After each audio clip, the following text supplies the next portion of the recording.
Hello, good afternoon from our studios in Washington, D.C. area. My name is Alfred Amuzu. Welcome to the Ghana Agenda. Today we have a packed show for you, so please share the link so that your friends, loved ones who may be interested in the show can also join us and benefit. We are talking about three things today. We are talking about mid-year review of the budgets of the Republic of Ghana, which was delivered on Thursday by the Minister of Finance, Mr. Ken Oforiatta. And we want to look at it from the point of view of whether the economy has grown or whether we've seen growth in the economy and whether the growth we are seeing in the economy is real.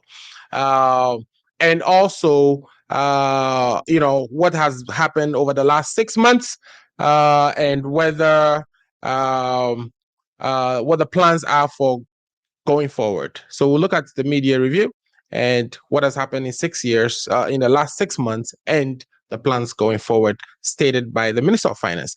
Then we will go to Cape Coast High Court to look at the ruling that was given over the Assin North parliamentary seat. So here is a case where a Canadian or a Ghanaian who took up Canadian citizenship went back home to contest for the parliamentary position. He won the election. Currently, he's in Parliament, but has been taken to court because at the time of the election, that he filed his nomination, he still held allegiance apparently to Canada, which is a problem per the Constitution, and the court has passed a judgment on that, and we'll take a look at that. I'll be asking questions from our guest, who I'll be listing pretty shortly, on what they think that ruling implies to, especially those of us living here in the United States.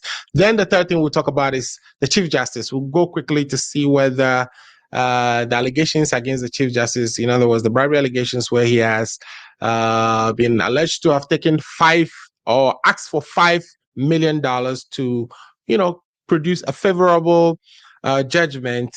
It's going to see impeachment procedures instituted against him. So Chief Justice demanding bribe, and the investigations are ongoing, and an organization called ASEPA has presented a petition for the Chief Justice to be removed. We want to ask whether we're going to look into whether that petition is dead on arrival or whether it would actually come to fruition.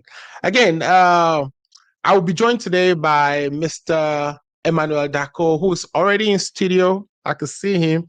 I'll bring him on very quickly. I would also be joined by Dr. Lawrence. So Darko has been on the show multiple times. Mr. Darko, speaks for the MPP. He's a certified public accountant.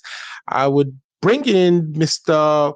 Dr. Lawrence Appiah, who would be representing the NDC. He's been on the show before.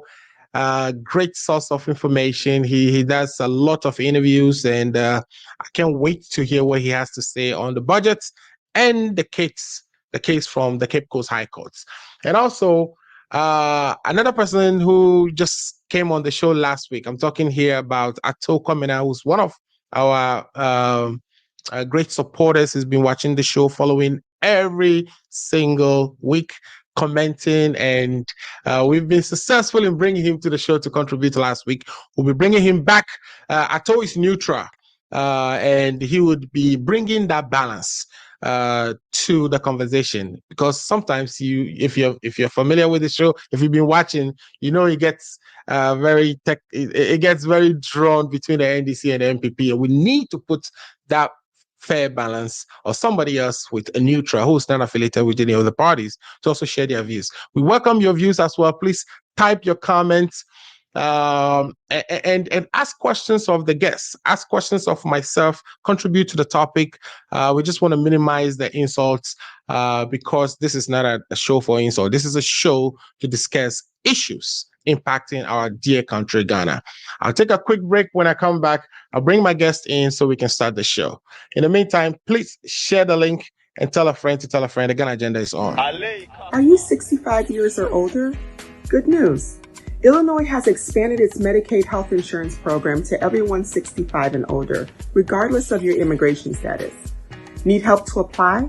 Contact United African Organization, UAO, WhatsApp, SMS, IL65 to 773-420-8976. It's true. For most people, your health insurance program increases as you grow older. That's why the state of Illinois has expanded its Medicaid health insurance program to everyone 65 and older, regardless of your immigration status. Need help to apply? Contact United African Organization, UAO, WhatsApp, SMS IL65 to 773-420-8976. If you are 65 years and older, there's one thing we can all agree on. Your health and well-being is important. Whether you are a recent green card holder or retiree, asylee or without paper, you're now eligible for the Illinois Medicaid Health Insurance Program. Need help to apply? Contact United African Organization, WhatsApp, SMS IL65 to 773-420-8976. Documents needed to apply: your proof of ID, your proof of address, and your proof of income.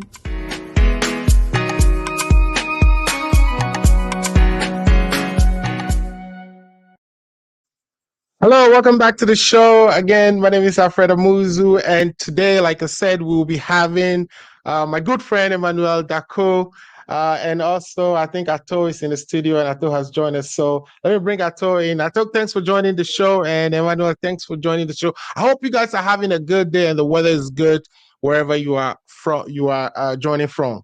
Ato, I know you are in Chicago. How's the weather in Chicago? It's hot today. It's hot. All right, so sorry for keeping you in. We need to wrap the show up quickly so you can get out there and enjoy some of that. Get some vitamin D. How is everything in North Carolina, Emmanuel? No, North Carolina, Charlotte, it's very hot. Same here, but always the weather is nice. So probably after the program, I will step outside and have some chilling outside. There you go. There you go. I see Ato has a lot of documents, so today is going to be interesting. I can't wait to see. Of our time.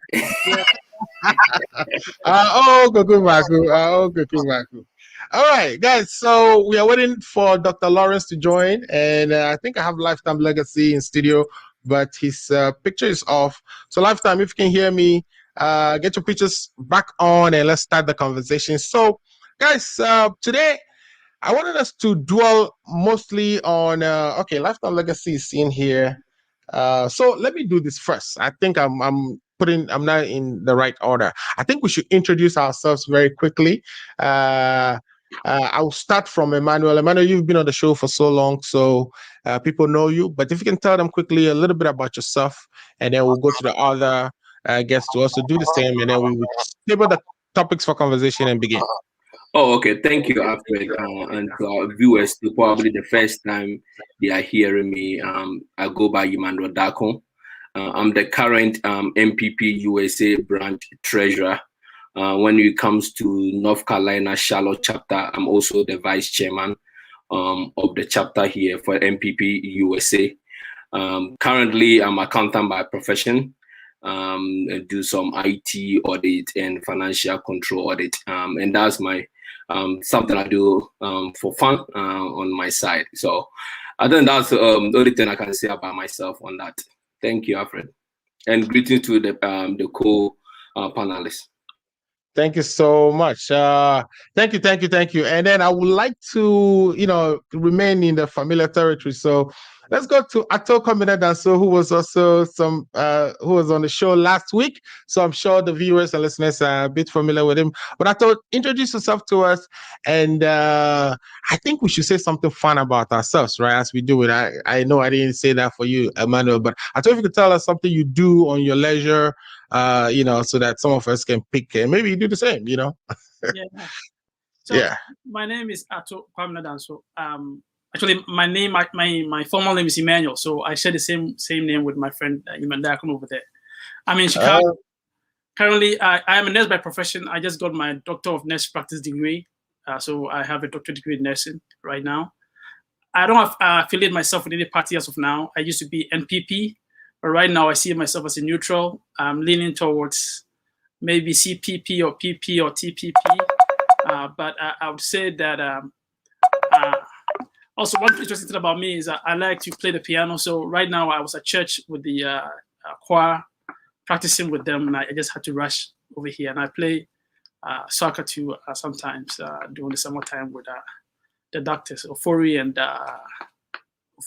Manu, the co-host. Right. Yeah, I need to be invited to that one of those soccer games. Thank you so much for that introduction. So, Dr. Ato, from now on, right, we'll properly address that. I prefer to go by my first name. I don't think that's really necessary. So it's okay. All right. So we have a new person joining us today, a new guest in the person of Lifetime Legacy. Lifetime Legacy is also participated in the show. Several times, gets engaged with messages to us. We've had the opportunity to also extend our invitation to him. He's accepted and he's here to join the show today. Lifetime Legacy, if you can introduce yourself very quickly and then we jump into the show.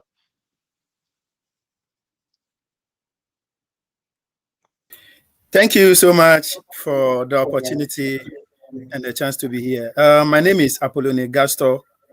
I'm an NEC member, former youth organizer for Ablekuma West constituency, where my brother Dakun have an MP as Oslausu. I was a former youth organizer for that constituency. I'm a student in IUPUI in Indiana, mechanical engineering background in my third year, and a strong NDC member. All right, so the stage is set. We're only waiting for Doc to join us. So guys, today I want us to talk about three things. We'll talk about the budgets. We'll dwell mostly on the budgets, see if, like the president said, he can bring the economy back, but he cannot bring people back. And so we're looking at the context of COVID and the impacts on the economy, etc. And then we would jump to Cape Coast. The Cape Coast issue kind of is dear to us because we are all in the United States here. And I'm not sure, but some of you may have aspirations of participating in our democracy, whether running for parliament or not. This is one person who left Canada and went to Ghana to contest for parliament, won the election, was taken to courts, and the courts currently came out with judgment and annul that election results. So we'll look into that. And then the third thing is our Chief Justice, who's currently facing a petition to have him removed. The question is whether that petition is going to fly or not. So let's take the first one. The Minister of Finance was in Parliament to present the budget according to Section 28 of the Financial Management Act, and he indicated, or he was able to show or demonstrate to the country that the economy is on the way back to recovery, even though we have not now he's also shown that we've not realized all the revenues we were anticipating to realize by this time of the year or by June 30th of the year. We also did not spend all that we plan or we program to spend, and that's the signs are showing that we are on the way to recovery. Plans that they've put in the Obantapa CARES and Obantapa program is working, etc., etc. Let me start from Ato. Ato, listening to the Minister of Finance, do you think that we are on a recovery and this is a solid recovery? Because again, I'm asking this question looking at the fact that Ghana is about to go through a third wave of COVID, which I'm not sure it would lead to another lockdown, but it would have dire consequences on the economy. Are we on a recovery, and is this a sustainable recovery from where you stand? I think you have your mic on mute. I thought you let Emmanuel go first, since Emmanuel is the ruling government. But I would. Your microphone is off. Maybe we should do that. Yes. Emmanuel, you are the ruling government, so let's start from you, Emmanuel. Emmanuel, your Minister of Finance or our Minister of Finance came and gave us, those, very ambitious reports, of course, and plans for the future. What do you think of the recovery? Do you think this recovery is sustainable going forward? Okay, thank you. And I know Ato changed the baton to me.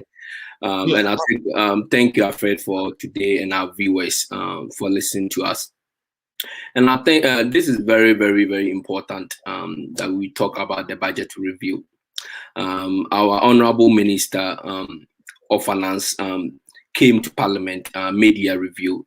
And we know in somewhere, I believe in March, when he came for 2021 budget, which was very, very critical. And looking at the situation Ghana have been, not only Ghana, across the globe, economically, we cannot hide some of the challenges that have hit the government, especially, I know after you brought it up, the revenue aspect of it.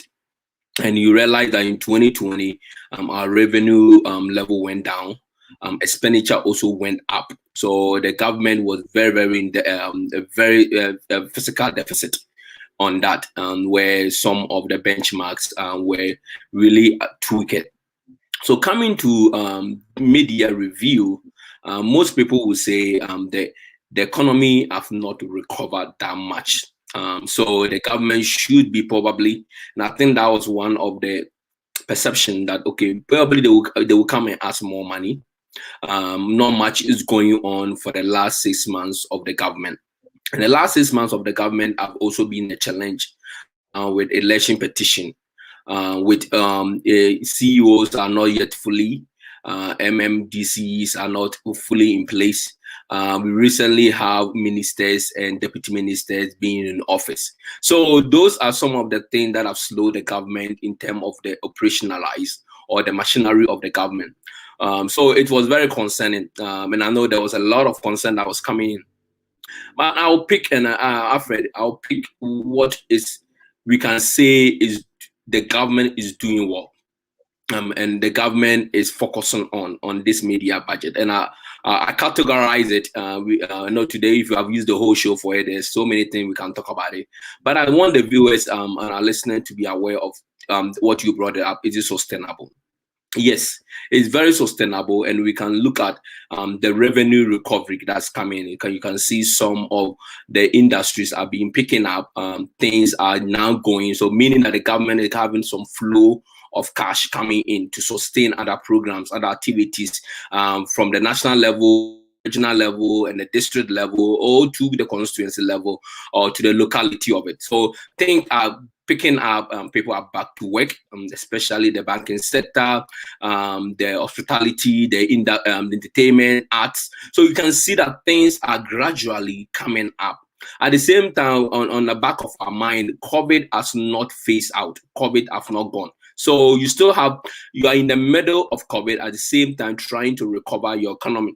But one thing that very point out that we need to probably appreciate the government did, trying to cut down expenses.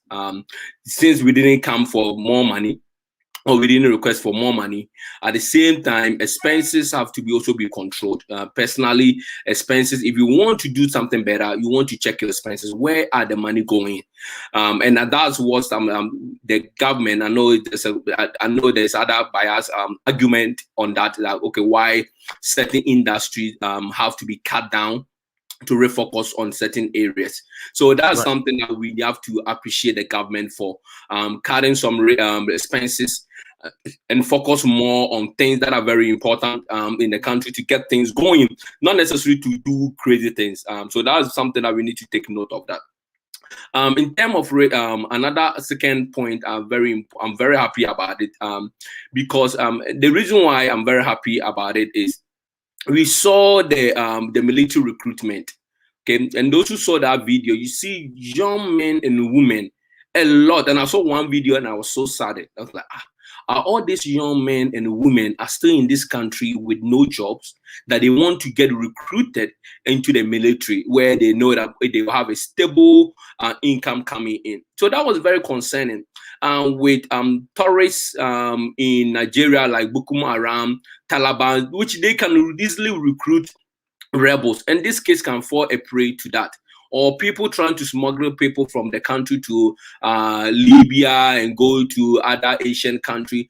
These are very concerning that our young men are jobless in this country with this over almost 30 million population. And looking at the young population that we have in Ghana. So that's one part that people might argue on that why the minister, honorable minister Kenneth Ofori-Atta, focus on the youth empowerment, and that's something for me. I really appreciate the government in saying, okay, this is a national concern and we have to address in the budget. What are we doing about it? So creating 1 million jobs, my son, the 1 million job is going to materialize. Okay, and that's, you see, you might sound more policy driven or people driven, but I bet you it's going to materialize. We said, but also, how are you going to create 1 million jobs when you are not changing the expenditure you've budgeted? So you've budgeted. Let me go back to my. You budgeted that you were going to spend. What is your total expenditure here? You budgeted that you were going to spend about 15. You budgeted that you're going to spend about 15 billion within the first 2 quarters. You spent it 14 billion. Overall, you would think that the budget would have been increased for the level of jobs you are trying to create. How are you going to create the jobs if you are not increasing your budgets? Because even though if you look at the revisions they did to the budget, they've revised the revenue numbers up. If you can, I think I'm getting feedback from you, so check your mic. They revised revenue upwards, but they kept the expenditure same. But you are telling me you are going to be creating 100 million jobs. How are you creating these jobs if you're not spending? Good. So, and you don't have to spend. And then I can say you don't have to spend to create something. Okay, you don't have to spend to create something. If you have the resource within your power, it just, and I know I told you there's other industries that we have cut down to refocus the resources to create these jobs. This job, you might say, okay, hey, how are we going to do it without money? Okay. Creating a job does not mean that you have to spend to create. Okay, we have the resources within various ministries, and I know those ministries that was mentioned, especially lands and resources. This and then youth and youth employment, and then I think the new youth and enterprise agency that will be coming up.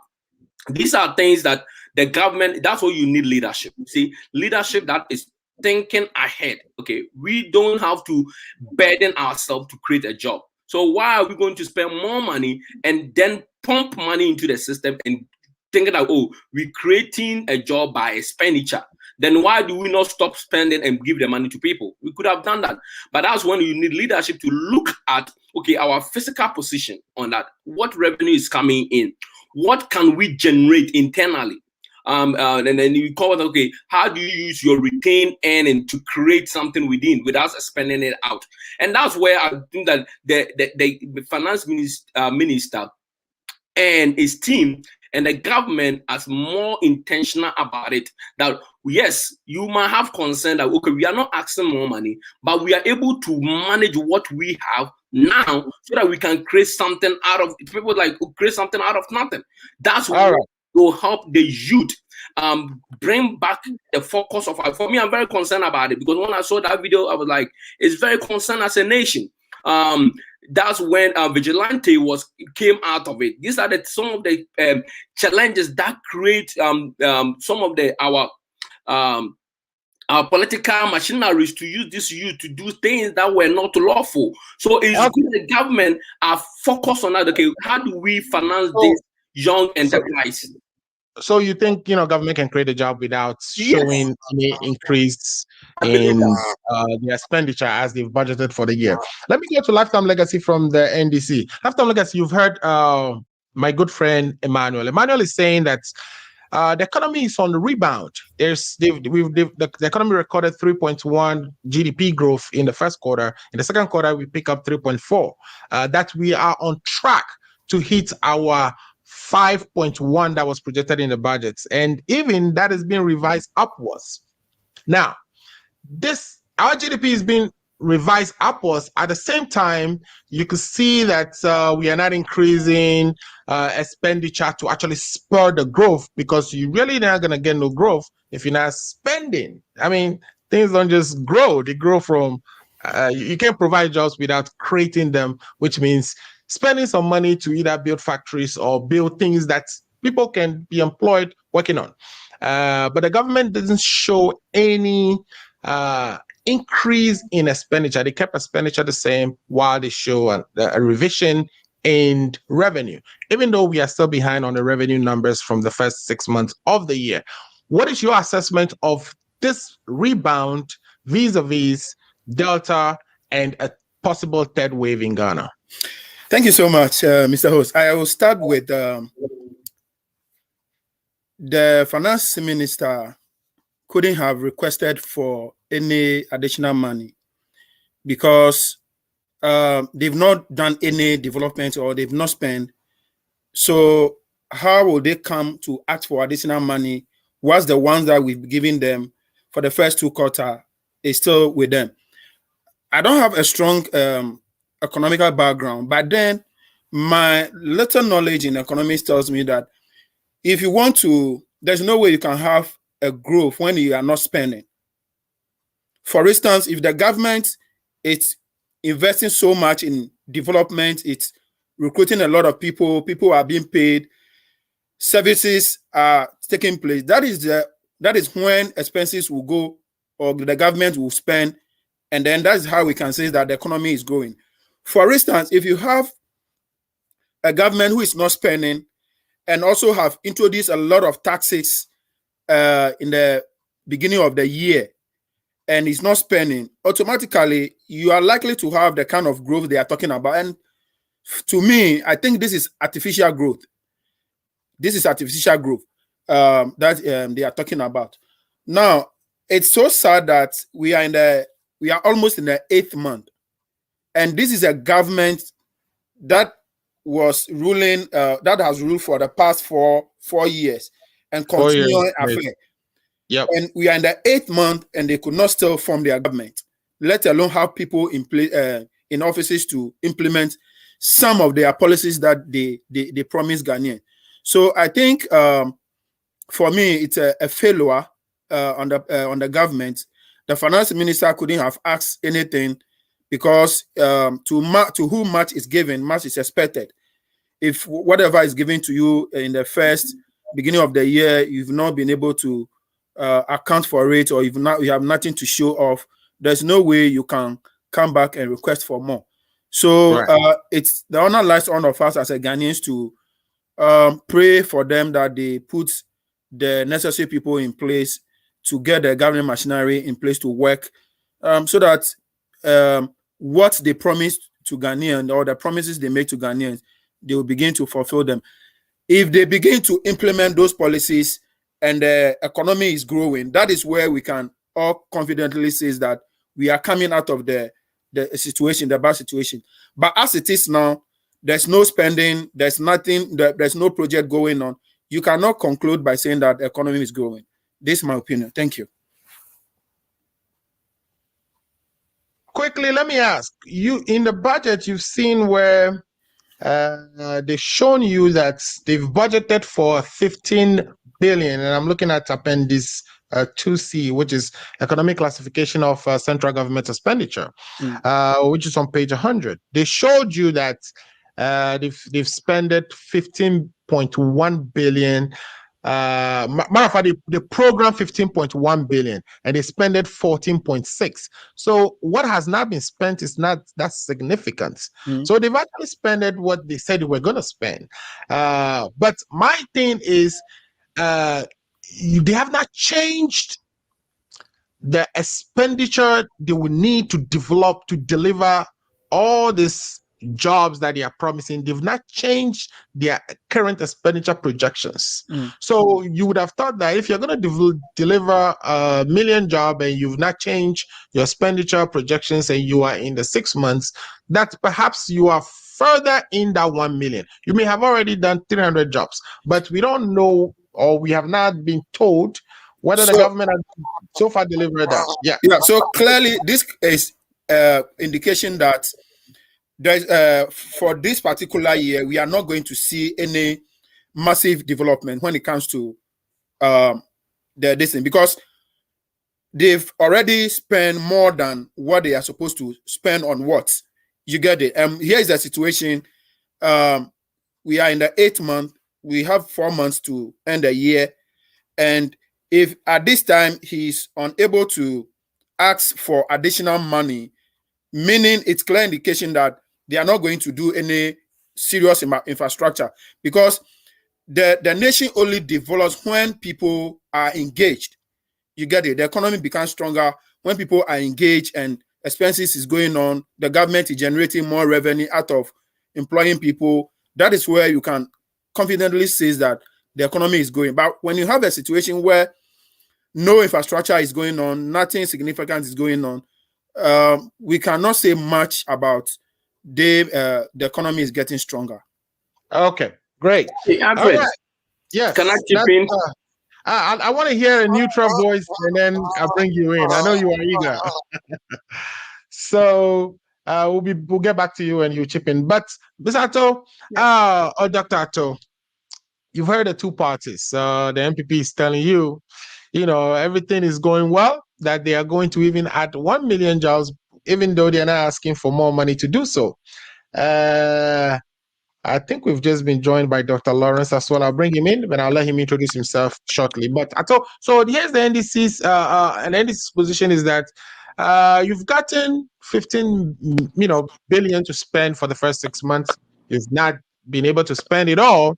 You haven't changed your projections and asked for more money. You did not change your expenditure projections, but you are making a claim to the fact that you would produce 1 million additional jobs. How are you going to do it when we still have vaccines to buy? We still have, and the understanding even in the budget is that we are going to get 17 million just Johnson & Johnson vaccines from the African Union. How are we going to do all this when you have not made any revisions? And we know we are in the middle of we are about to get into a third wave of corona impact on our economy. How are you going to do all these things when you have not asked for additional funding? And whether, again, you think the economy is on a growth for real, or this is just a gimmick? So, Appiah, before I answer your question, I really spent some time reading the budget. And the first couple of pages, I realized that the finance minister usual important Bible verses. And I was looking to see if he would quote Ecclesiastes 3, where it says that there's time for everything. And that's just by the way. I mean, if you clearly look at the budget, the only good thing about this budget was that the government didn't overspend. That's the only good thing. Right. The other indications look dire for the government and the finance minister. Because one, your deficit is 15.2%. And if you compare that to all African countries, I mean, Cote d'Ivoire, Senegal, Togo, they are below 10%. And ours is 15%. Our debt right now is 322 billion, an increase of 210 billion from 2016. So how can you tell me, since Osagyefo time, we've not had any debts like this? Right. Of our debt. Our debt to GDP ratio is 79%. And then, okay, they will say, okay, UK is 85%, US is 99%. But we don't have a wider tax base. Right. So what I'm trying to say is that although it looks like we didn't spend for this budget, we owe a lot. And we don't have money to pay. And the amount of money we are getting on the taxes, we're using to pay interest on the loans. Right. What's even on the principal? So how could anybody come and tell me that our economy is doing well? Right. So I know for sure that although we didn't spend above our budget in this media review, by the end of the year, I mean, we're still in the pandemic. And so you are saying we are going to spend more, because there's not a single year in our history that we've actually spent exactly what we budgeted for. We go up 1% above.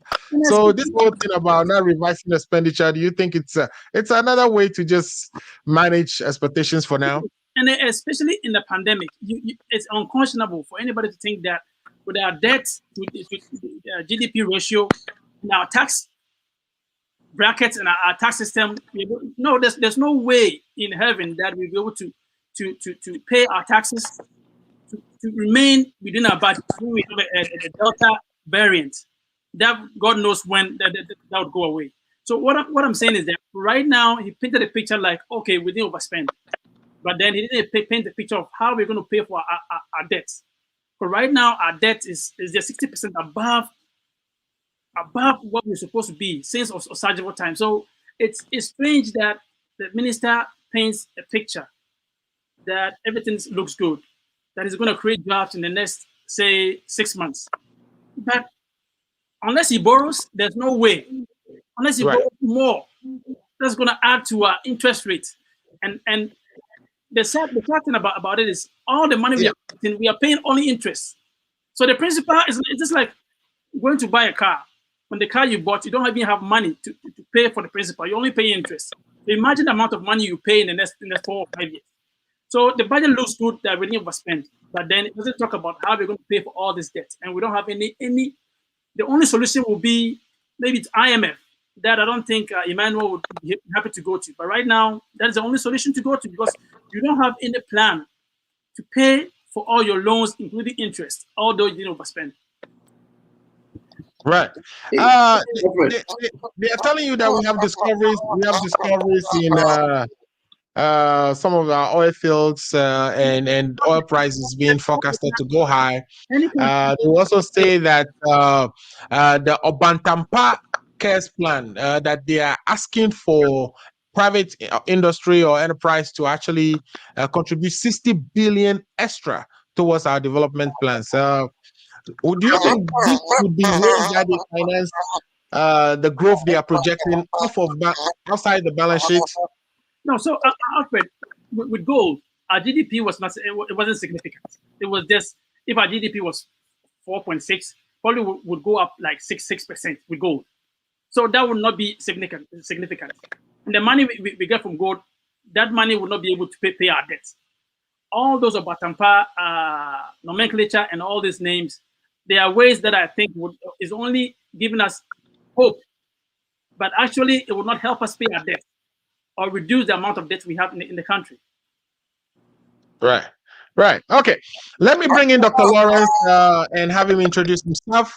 I know, Emmanuel, you have rebuttals, but if you can hold those. Dr. Lawrence, introduce yourself, and what we are talking about so far is our budgets.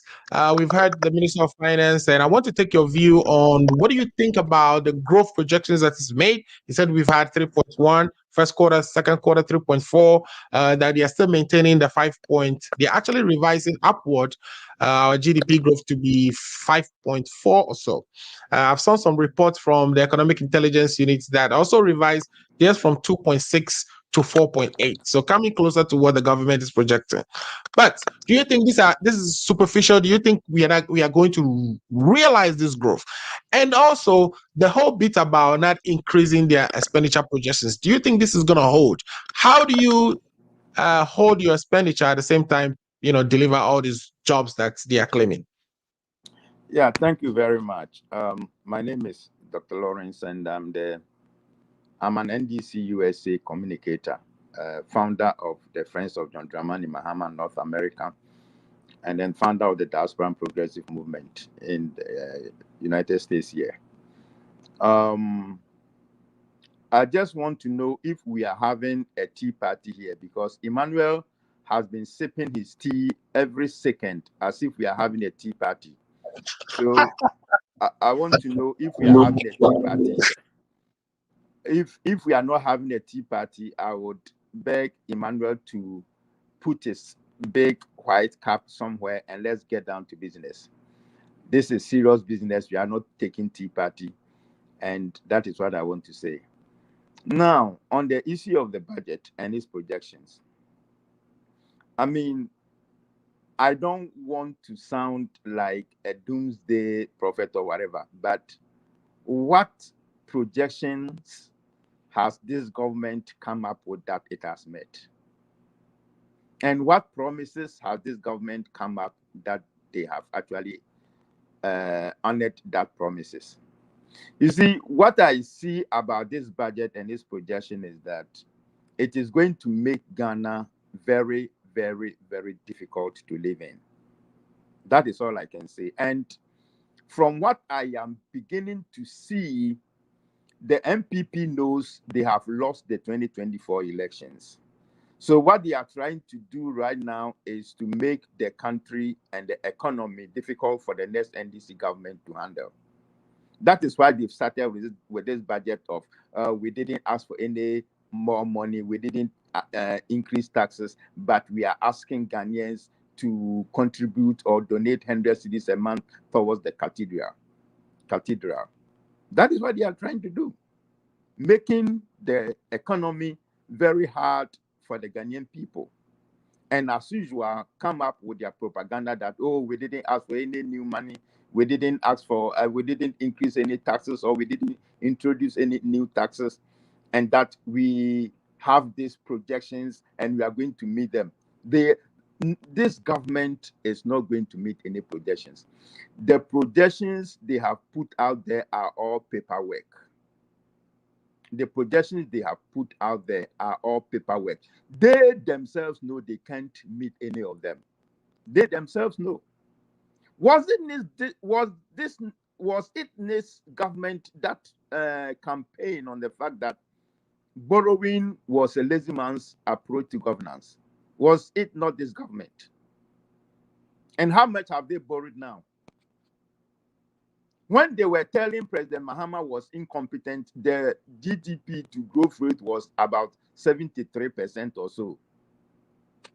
Today, how much is the growth, the GDP to the growth rate? How much have they borrowed so far? How much have they borrowed? I think they borrowed over our debt stock is now over 300 billion Ghana cedis.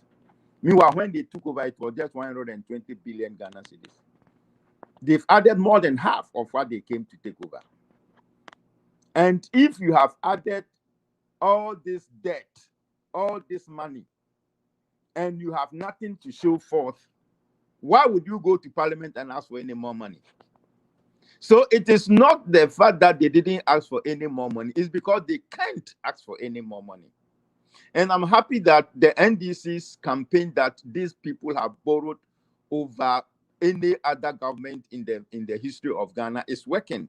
Because out of that, they couldn't go to Parliament and ask for any more money. Because they know it will be suicidal for Ghanaians to even think that this government is going to Parliament to ask for any more money. And they know it will be suicidal for them to go to Parliament and add any more tax. Emmanuel, put your big white cap away. We are not having tea party here. So they know it will be suicidal for them to go to Parliament and ask for any new taxes, because they know the taxes they have imposed on Ghanaians is more enough. So that is what it is. So if you ask me, Dr. Lawrence, whether this government is going to achieve any targets or any growth or anything they've put out there, I am very, very unsure that this government is going to meet any of its projections. All the projections, in fact, since they came into power 2017, which of the projections have they met? I mean, not only this one. I mean, we are discussing this one, but you look at their track record, trace them back to 2017, and ask yourself, which of the projections, which of the growths that they met? I mean, 2017, they came up with Asunje budget. Then 2018, they came up with Ahoto budget. Then 2019, they came up with a Jumapa budget. Then 2020, when they were going, they came up with something budget. And 2021, they've come up with a new budget with some new projections, which they know they are not going to meet. So I wouldn't say much. I mean, if you want to go into the nitty-gritty of the budget, yeah, we can do that. But as to whether these projections and this growth they've put together and then telling Ghanaians they are going to achieve them, I, Dr. Lawrence, will say no, because looking at the track record from 2017, they've never achieved any of their targets. They have missed all their targets. They have what we call it, all the promises that they put forward, they failed.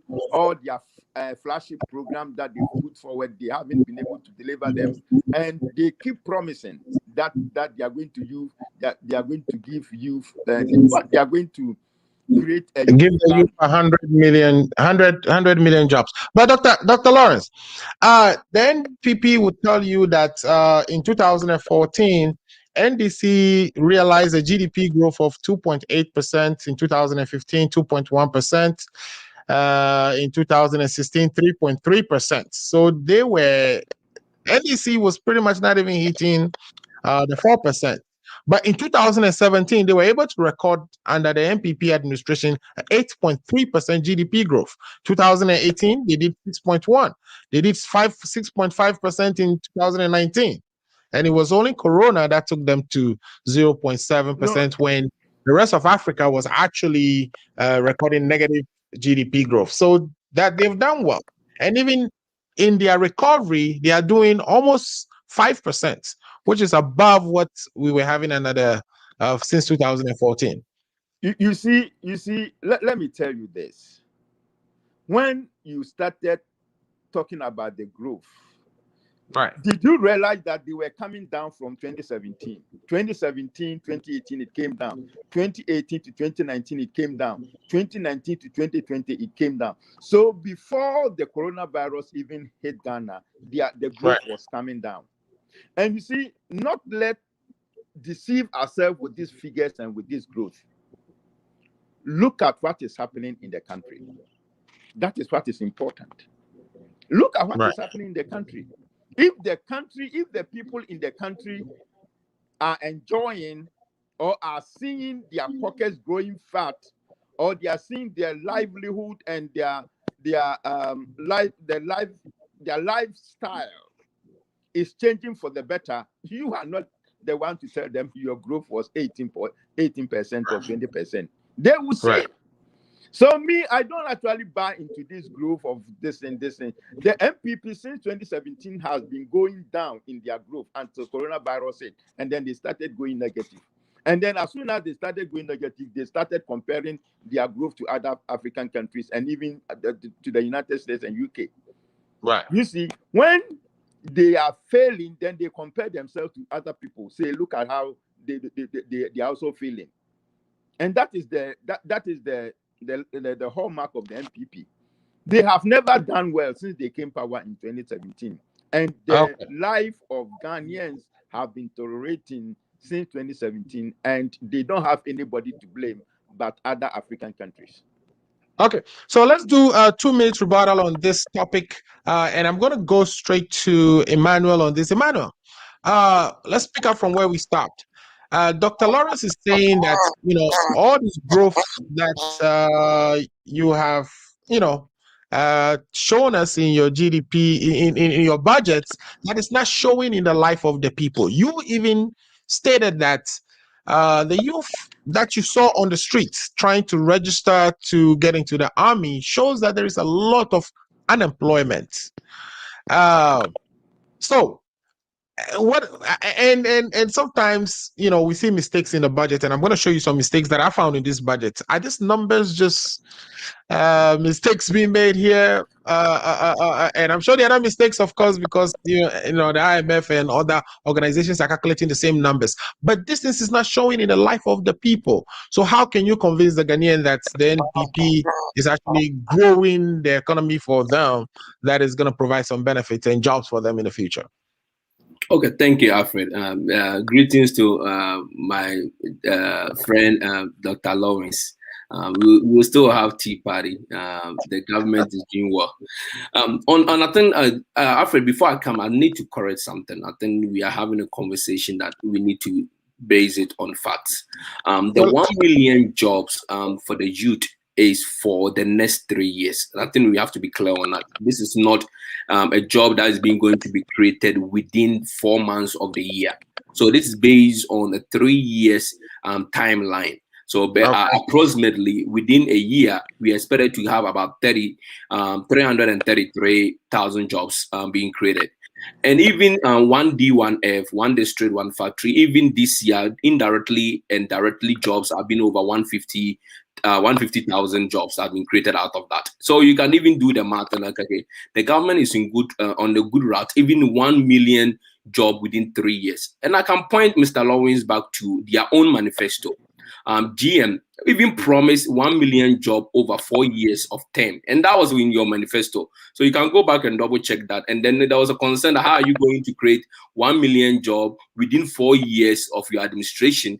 And that was something that you promised Ghanaians, and Ghanaians didn't believe in it, and they didn't vote for you for that.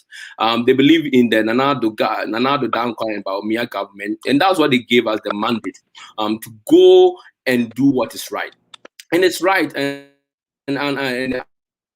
Alfred is right. And then we cannot hide. And for me, I'm honest, we cannot hide behind party colors and say that, okay, things are perfect. Okay, COVID have brought some challenge to Ghana, and I've lost even industries were not able to operate, and then of course a lot of unemployment into the system. And that's why I was making those reference that we saw those youth coming out. So there's the challenge has been there, and then that's when the recovery aspect comes in. The recovery aspect of it is where the government is trying to, and those who have looked at the budget, and I know, Alfred, if you want to talk about the what is the accounting piece, the finance piece, the presentation of the budget, there's a lot of things that we can point out. But there are also a lot of things that we can point out to Ghanaians that it makes the government doing well and putting things in structure. And I know Ato make a good point. I want to also point out on payment of interest. And now you can look at the budget, even the revised aspect of it. You can see that based on the restructure of some of the domestic debt that we have, we can even save over 3 billion Ghana cedi there just to be revised. And those are the things, those changes are the one that is not going to increase our expenditure, but is going to cut down and go. Those money is going to go into other areas to boost the economy. And we are not going to say. Let's dwell on that for just 1 more seconds, right? Here's where you've gone to the Euro market to take bonds, the 0 coupon, 500, whatever million you were talking about. But you went for 3 billion in the Euro market, on the Euro bonds market, to restructure your domestic debt. But there's no plans to go back to the Euro market and do the same thing. So this savings that we've had in interest payments is almost like a one-time thing. Unless we are going back to the Euro market to borrow again and restructure, we will not have that savings going forward. And so we will continue to pay the interest, the domestic interest that we tried to restructure, which was about 17 to almost 19%. So are you telling me that we are not revising our budget and we are going to continue to save on interest because we'll be going to the Euro bonds market, when the Minister of Finance didn't say that?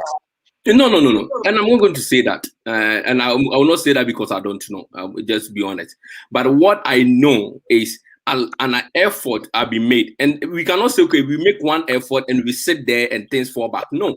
So there's future plans ahead to make sure we are able to manage our debt, not creating. So there's certain debt which it might have not occurred the last 4 years. It might have occurred maybe 8 years ago or maybe 10 years ago. That we need to really look into those deals that how those money was borrowed, the agreement, the contract that was signed, that maybe at this time is unfavorable to the government, or it causing a lot of interest payment than the principal. And I think I have to make that point. And that's when you need the finance minister, such a person, to say, okay, this is something that we need to look into.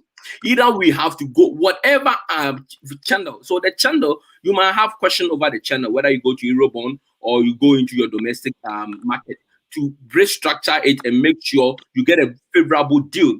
That is very arguable. But what is best for Ghana to put less pressure on the government finances is what the minister and the team and the government is looking at it. So what can we do better now that can put less pressure on us in terms of payment of interests, and then we're able to manage our debt stock to the level that we are not going to borrow more, or we have to go into a different debt instrument to be able to kind of, and that's the best, and I know the balance sheet aspect of it, you can move things around, but nothing changed. At the same time, maybe it gives you room to operate, and that's where probably we can talk about more of the balance sheet structure. We can push things around. That doesn't mean that we are getting away with it. We can defer it. And well, say, expenditure on goods and services and payroll and all those other components of our expenditure actually increased. The only thing that decreased, which caused us not to spend more than we actually budgeted for, is because we pay lower interest rates because we restructure. And I'm saying that unless we want to continue to do that, we are going to go past the projections that we've made for expenditure. Let me show you something quickly, and I'm going to bring. I think you're giving me feedback. Okay, let me show you something quickly in the budget that I'm referring to as some of the mistakes, and then I've also found a situation where. Yes. As you point out, if you can show me the page, that would be helpful so that I can double check for you. Okay, so what I'm showing here, it's just the number of people who went through our airports and were tested positive, and some of them were found to have, those who tested positive at the airports. The government is telling us that since they started testing at the airport from September 1st, 2020, they gave us the numbers of people they've tested so far, etc. 2,219 passengers tested positive. And then they went ahead and gave us a graph which showed month by month the number of people who tested positive at the airports. When you add the month by month disclosure, it comes to 9,932. But you look at the number they gave us at the top here, which is the 2,219, it doesn't jive. So is the government actually tracking the number of people? Because we've seen videos of people being taken to hotels and testing positive a couple of days after. So in the budget here, our government is definitely not giving us the accurate number. What do you know about that you can tell us since you're on the government side? So, Alfred, so I can say there's a time lag. There can be a time lag into this data. Okay. Right. And I know, and Okoboy, I know there was a time that he was talking about this COVID-19 numbers being shown, and the system that was being fed to the national office, especially even if you go from the district hospitals and feed into that, maybe the timeline might not add up. So what you are kind of pointing out, and I know you are doing your own math, saying, okay, this is really the case. Not necessary. So based on what they have, and I would say based on what they have, you might probably source other data and may have different number. But that doesn't mean that is the true or accurate or complete data we are being presented here. So what the finance minister, and that's to my own analysis on it, what the finance minister is presenting here is what they have at the time this report was put together. Correct. So basically you're telling me that 287 more people had COVID tested positive at the airport, but that is because of a time lag. Okay, yeah. I'll take that. Let me go to Ato as well.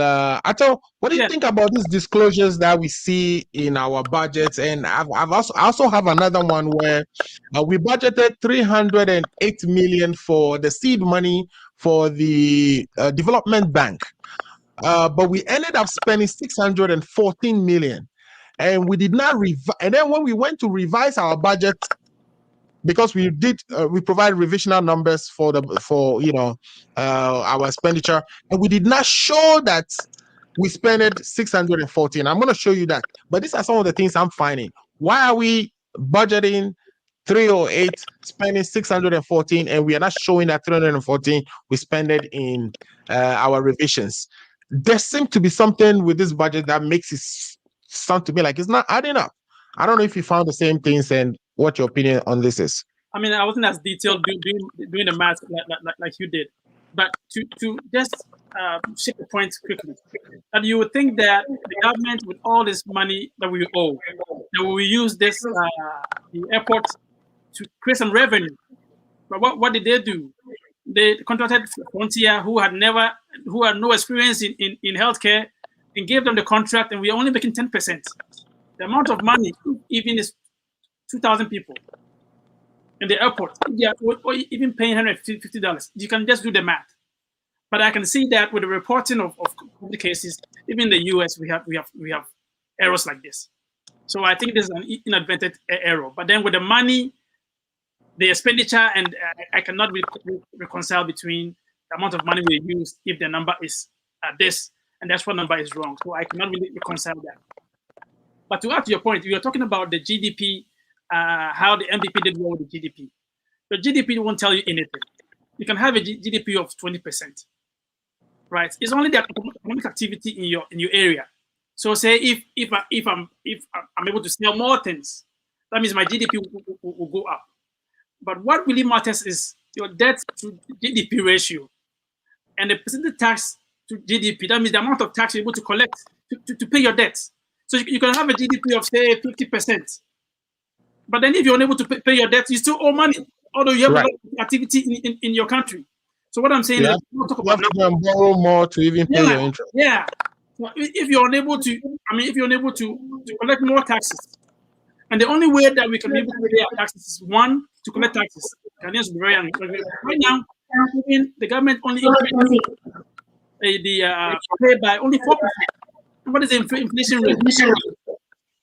So what I'm saying is that we can only talk about GDP. It's only about if you're borrowing more money to pay, my friend, it doesn't make any sense.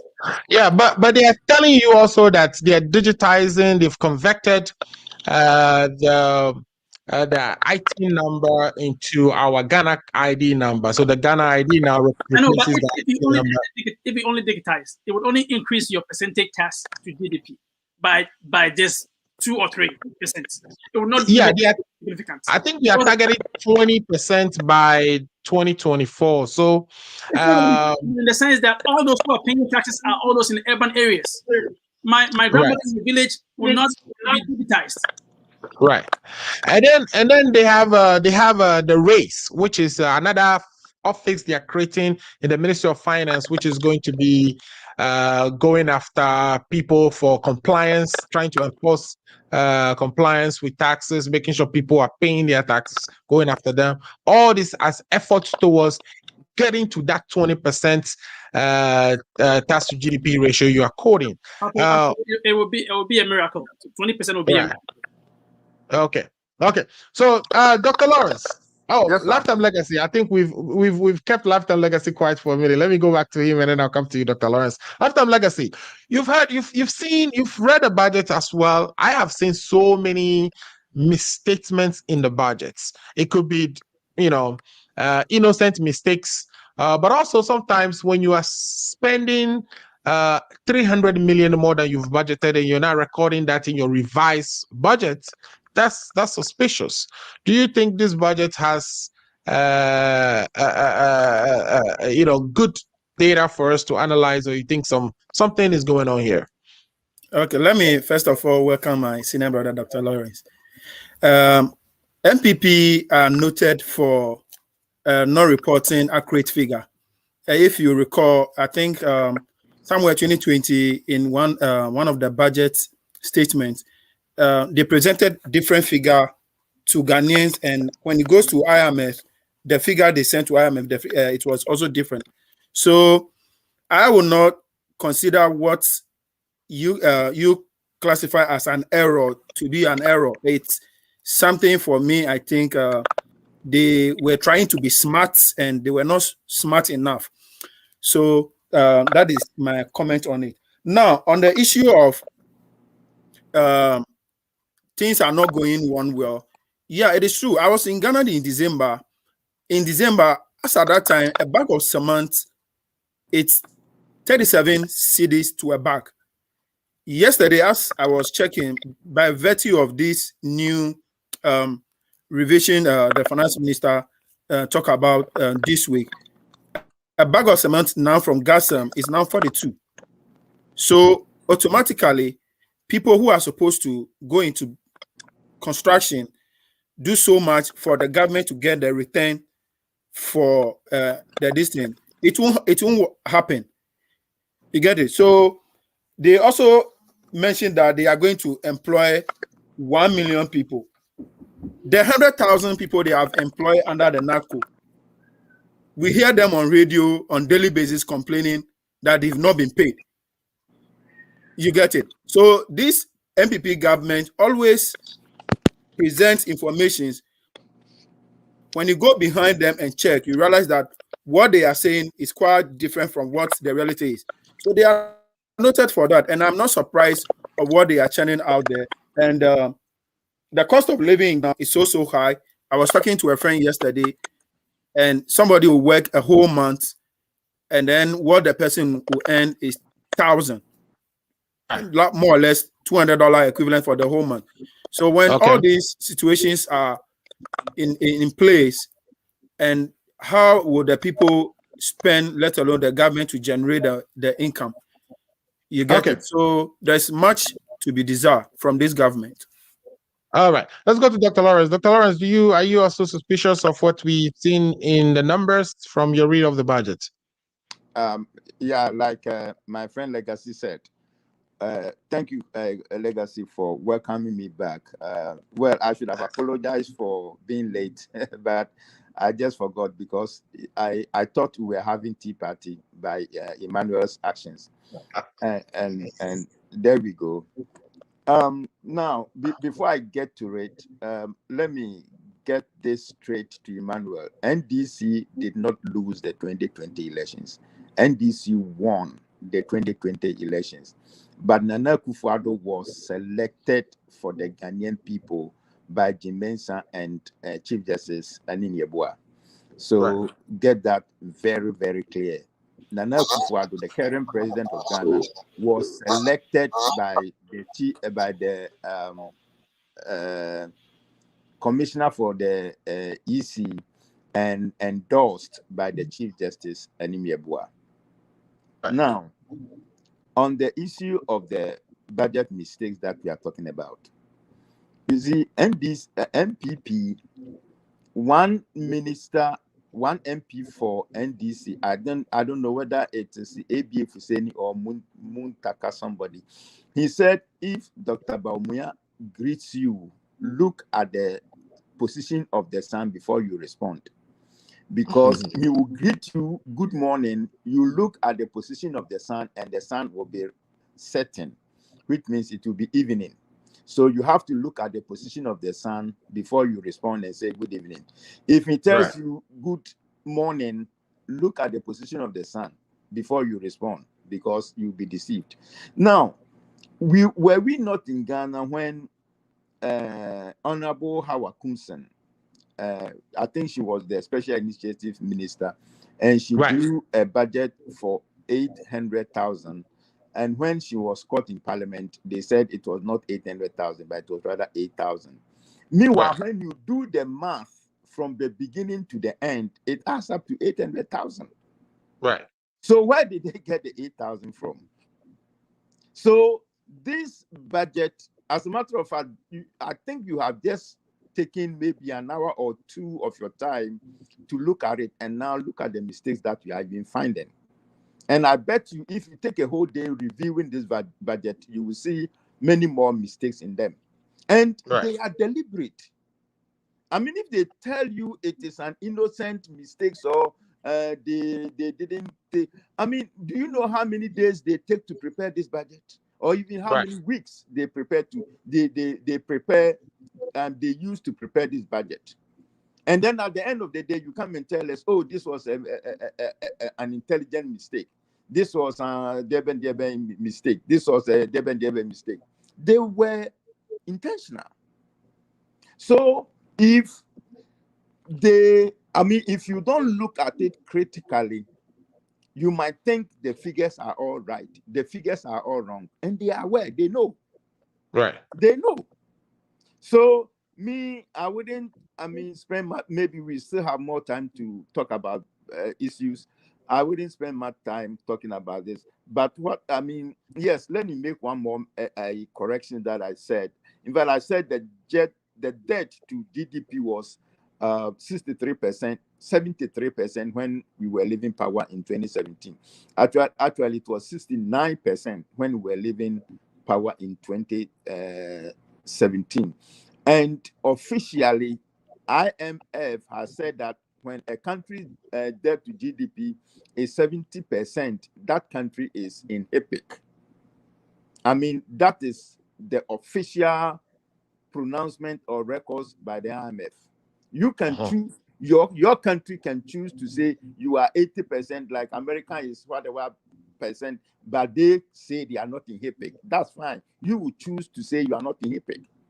But Ghana, we are officially in epic by IMF standards, because we are now almost 80% of our debt to GDP, almost 80%.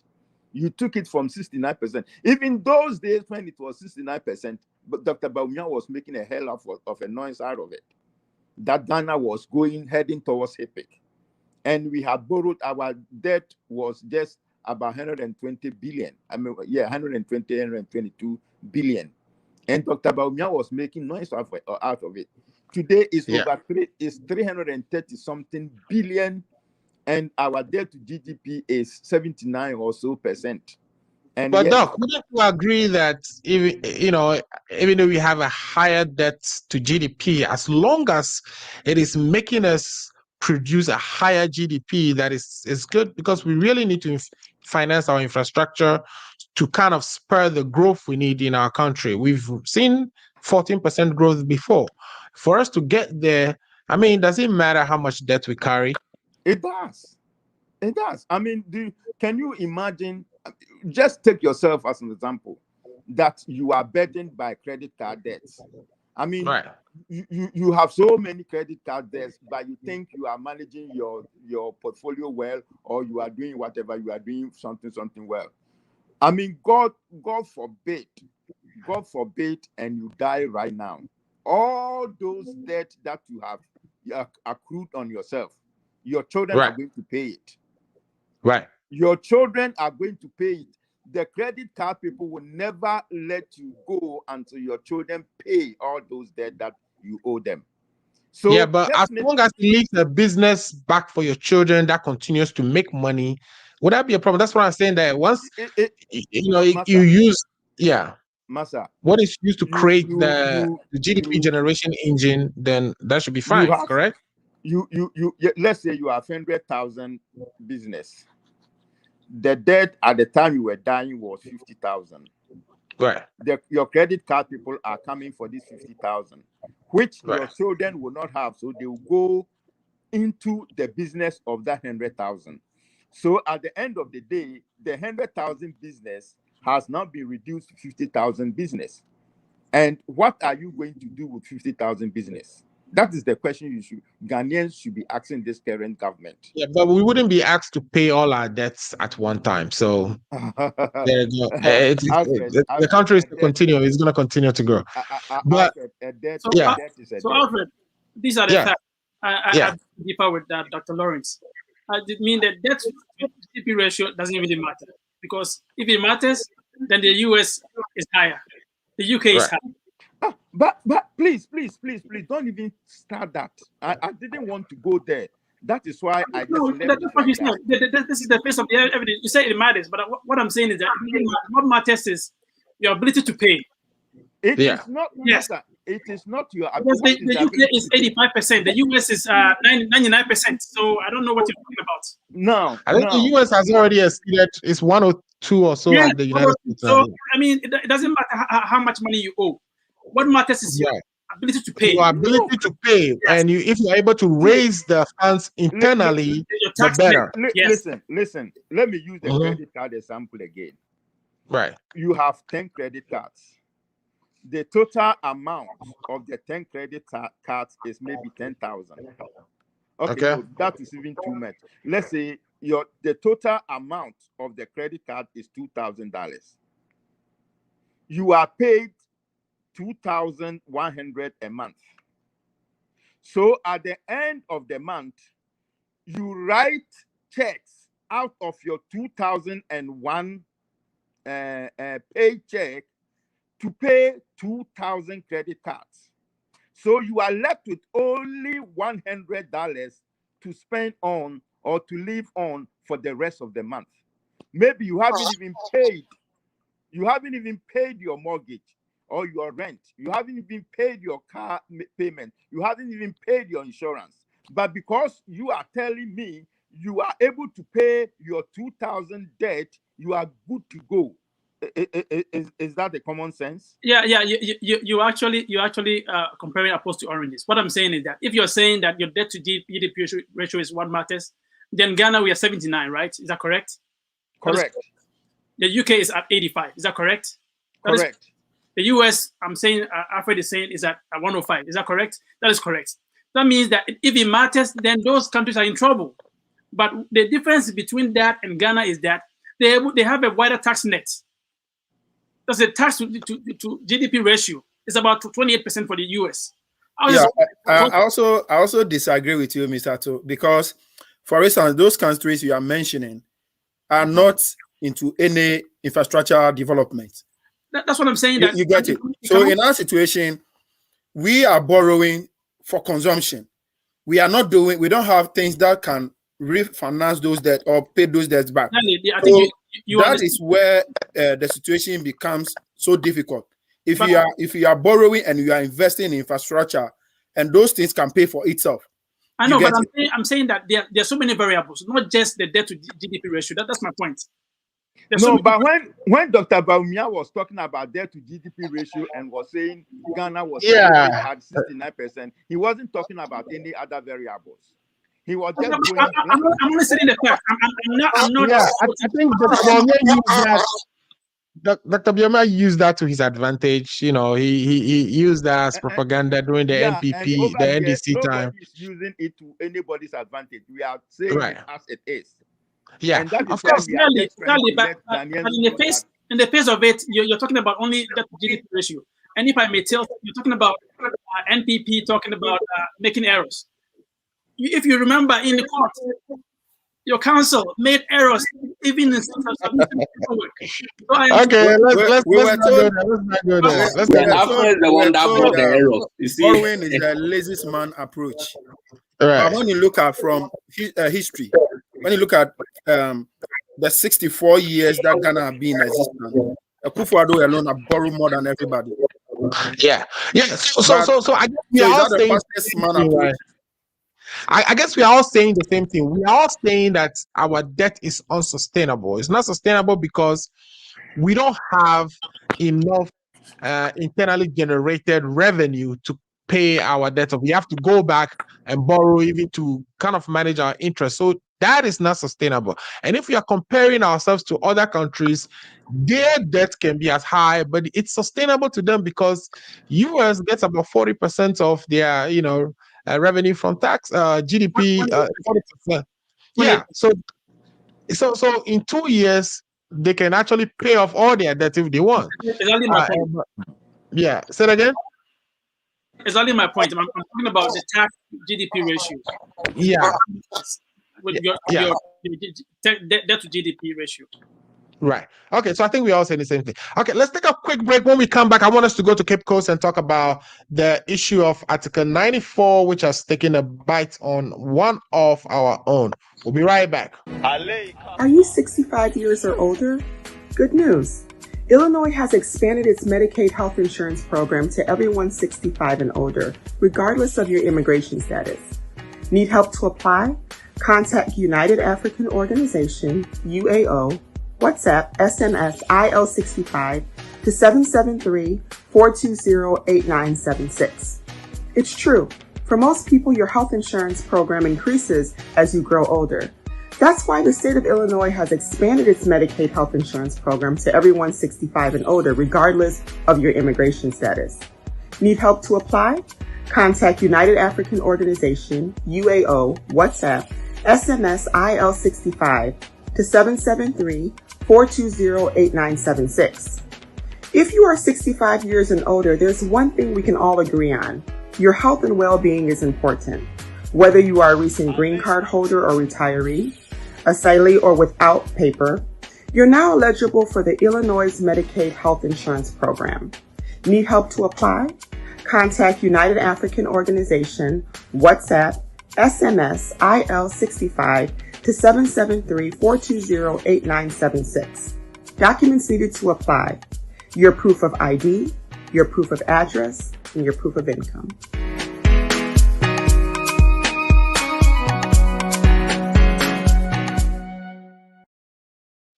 All right, welcome back to the Ghana Agenda. Again, we've been talking about the mid-year review, which is an account of the last 6 months and plans that the government will be executing going forward, whether they will be meeting their projections, how the economy is performing, etc.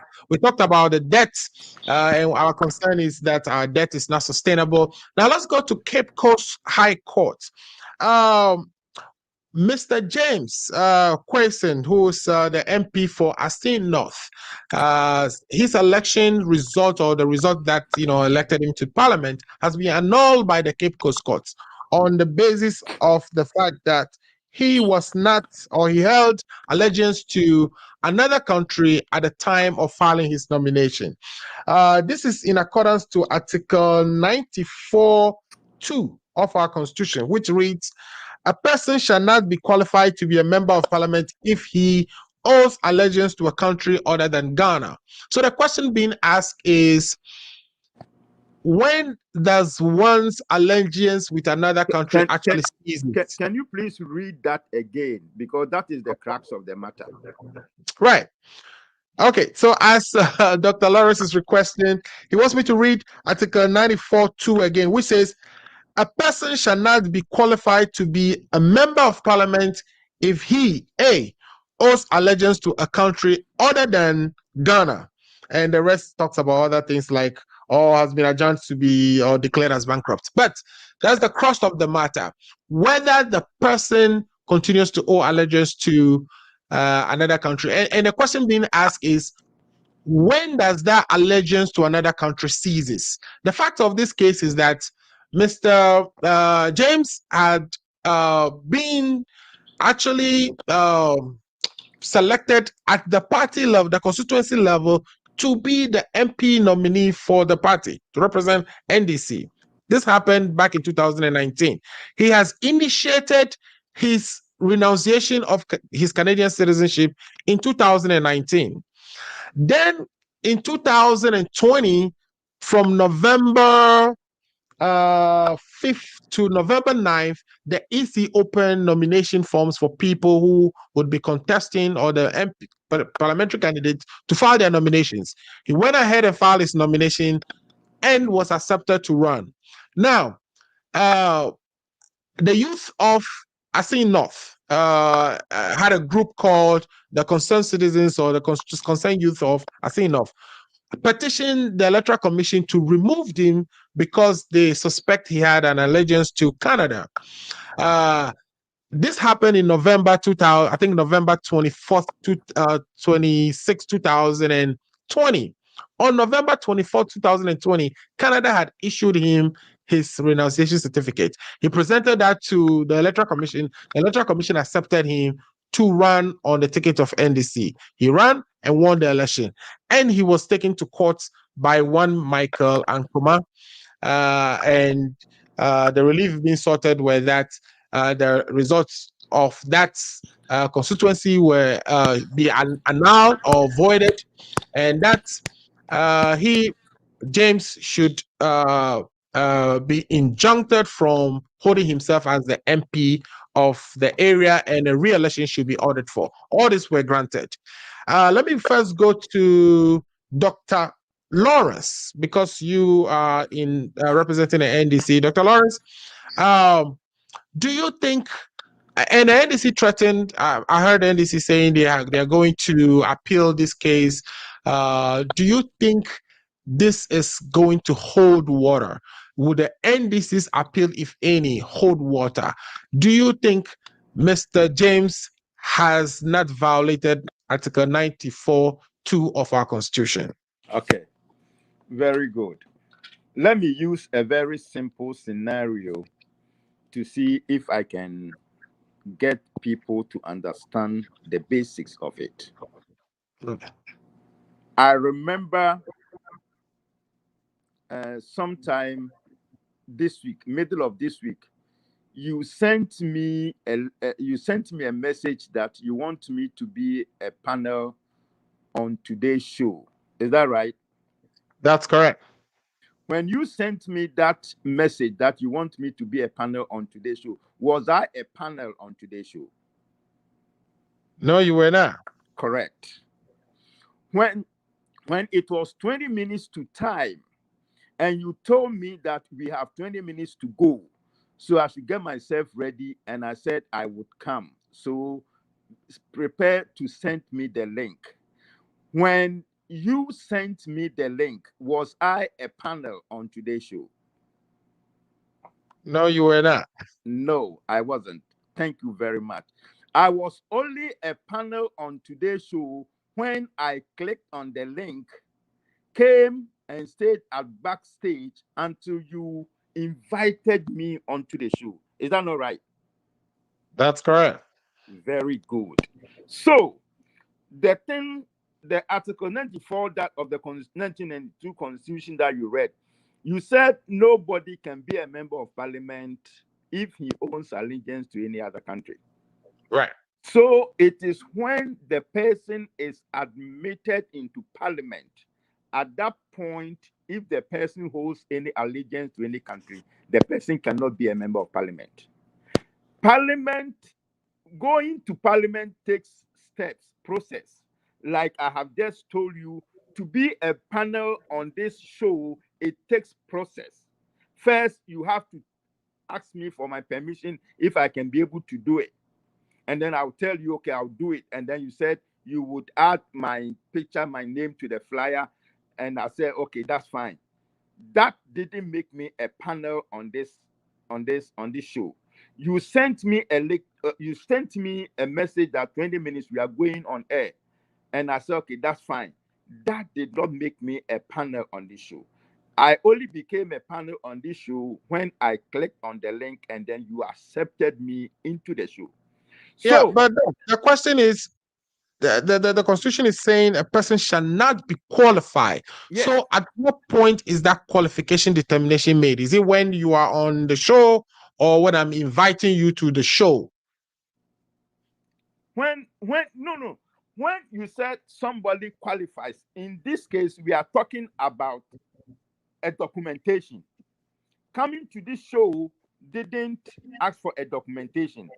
If you wanted a documentation to qualify me to the show, you would have asked me for that documentation maybe sometime earlier this week. But the only qualification for me to be on this show is for you to accept me into the show when I click the link.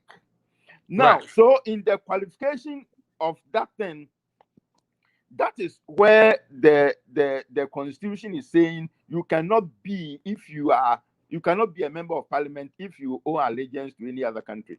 So personally, if you ask me, Dr. Lawrence, when does a person become a member of parliament or when does a person not qualified to be a member of parliament, I will tell you the person does not qualify to be a member of parliament if a day before his swearing in, he owns allegiance to another country. A day before he is sworn in. And even if he is sworn in the afternoon, the morning of that day that he is sworn in, if he still owns allegiance to another country, the person does not qualify. But so long as the person has renounced his allegiance to any country, a day, an hour before he is sworn in as a member of parliament, the person qualifies to be a member of parliament. That is my definition of what you just read. That is my definition or understanding of what you just read. But the person renouncing his allegiance to a country takes steps. First, he has to write to the country. The country will have to accept it. They have to bring him a certificate. Then he has to take the certificate to the electoral commission. The electoral commissioner should authenticate the validity of that document. Then the electoral commission will accept that the document is fake or genuine. And then the electoral commission will go ahead and accept him, or would go ahead and approve him to contest. And even to me, as soon as the electoral commissioner accepts you or approves you to contest, it means the electoral commissioner has done its homework and has determined that you qualify for the position that you are applying for. That is what I understand. So the strange thing is, the Electoral Commission was also sued in this, was also a party to the suit. They were the second respondents, and they, in their submission, made it clear that no laws were broken when they accepted Mr. James Kwesen to be the candidate for NDC in that election. People are also saying that the Constitution must be read as a whole. That Article 94(1) states that subject to the provisions of this article, a person shall not be qualified to be a member of parliament unless he is a citizen of Ghana, has attained the age of 21 years, and is registered to vote. Yeah. And is a registered voter. So, Mr. Alfred, I mean, I know other people are coming in. So, to sum up what I have just said, I mean, at the time Mr. Kwesen was being sworn in, he had attained the age of 21. He was a citizen of Ghana, and that qualifies him to be an MP. Now, my understanding is that NDC is going to appeal the judgment from the judgment of the Cape Coast Circuit or High Court, and they are also going to Supreme Court for the interpretation of that Article 94. So let us see how it all wraps up. But I personally think that at the time Mr. Kwesen was sworn in as a member of parliament, he was a Ghanaian. All right, thanks for that submission. I'll go to I can help Darko, you come in and tell us whether you disagree with Kwesen, Mr. Dr. Lawrence or not. Yeah, Mr. Dr. Lawrence, that's one of the most ridiculous analysis I've heard on this case, and I don't know how it will hold water anywhere in the law of court or any argument. So, Dr. Lawrence, unfortunately, this one you didn't bite well on that. For this, Alfred, and this one, I think everyone living outside Ghana should be worried, regardless of your party colors. I can say that definitely MPP is going to regain the seat back. That one, I'll put it on record. We are going to get a seat back. But what happened to Honorable James is not something that I'm afraid of. And the reason why I'm afraid of, I've been in this country for 12 years. I still hold green card. I've not done my citizenship. Why? It's because of this Article 94 clause 1 and 2. Why? Because I have the aspiration, I have the passion to serve my own mother Ghana. So for me to, for my children to be citizens of the United States, my wife to be a citizen of the United States, and I decided not to be a citizen of the United States is because of this article, and which I'm solely opposed to it, that it should not happen to anybody, regardless whether you renounce or not renounce, timely or untimely. It's not something that you should be tolerated. And let me give you one analysis. So you can tell me that Alfred can be an attorney general of DC, the state of DC, or the state of Virginia. Let's say the state of Virginia, because he is a United States citizenship. Though he have Ghana passport, it doesn't matter. But if Alfred can be attorney general of a state, and you tell me that the competence level of such person cannot be an attorney general in Ghana, that is mean that we ourselves as a nation, we are wasting talent to bring in people with a focus to serve the country, and you deny them because of this article. And that's my challenge there. And I believe, and for me, I'm an advocate for the amendment that are in the pipeline with Professor Koku Asari, which is called Azan, which there is an amendment coming up on this bill to amend those dual citizenship. The fact that I hold another citizenship in a different country does not, and again, does not affect my allegiance to Ghana. And I think that's an argument which the law currently does not support that. So I can say that let's put our party colors outside. If you live in the outside Ghana, let's put party colors aside. I don't wish it to happen to any MPP parliamentary candidate. I do not wish to have, for me, anytime I go to Ghana and come back, I can feel like I don't belong in this country because I still hold my green card. I still hold my Ghana passport. And then I'm treated as an outsider. Whilst I live in this country, I do everything in this country. I pay taxes in this country, but still not seen as what? Part of this country because of if I go for US citizenship or I go for US passport, I have denied my allegiance to be a Ghanaian, which is ridiculous. And that's where we are having this argument. And it's perfect example. It's good it happened to Honorable James so that we can fix what the Constitution is doing. And also, the EC can say, okay, you might not be blamed out of it. But Alfred, I believe if EC quickly on that, right? Quickly on fixing 94.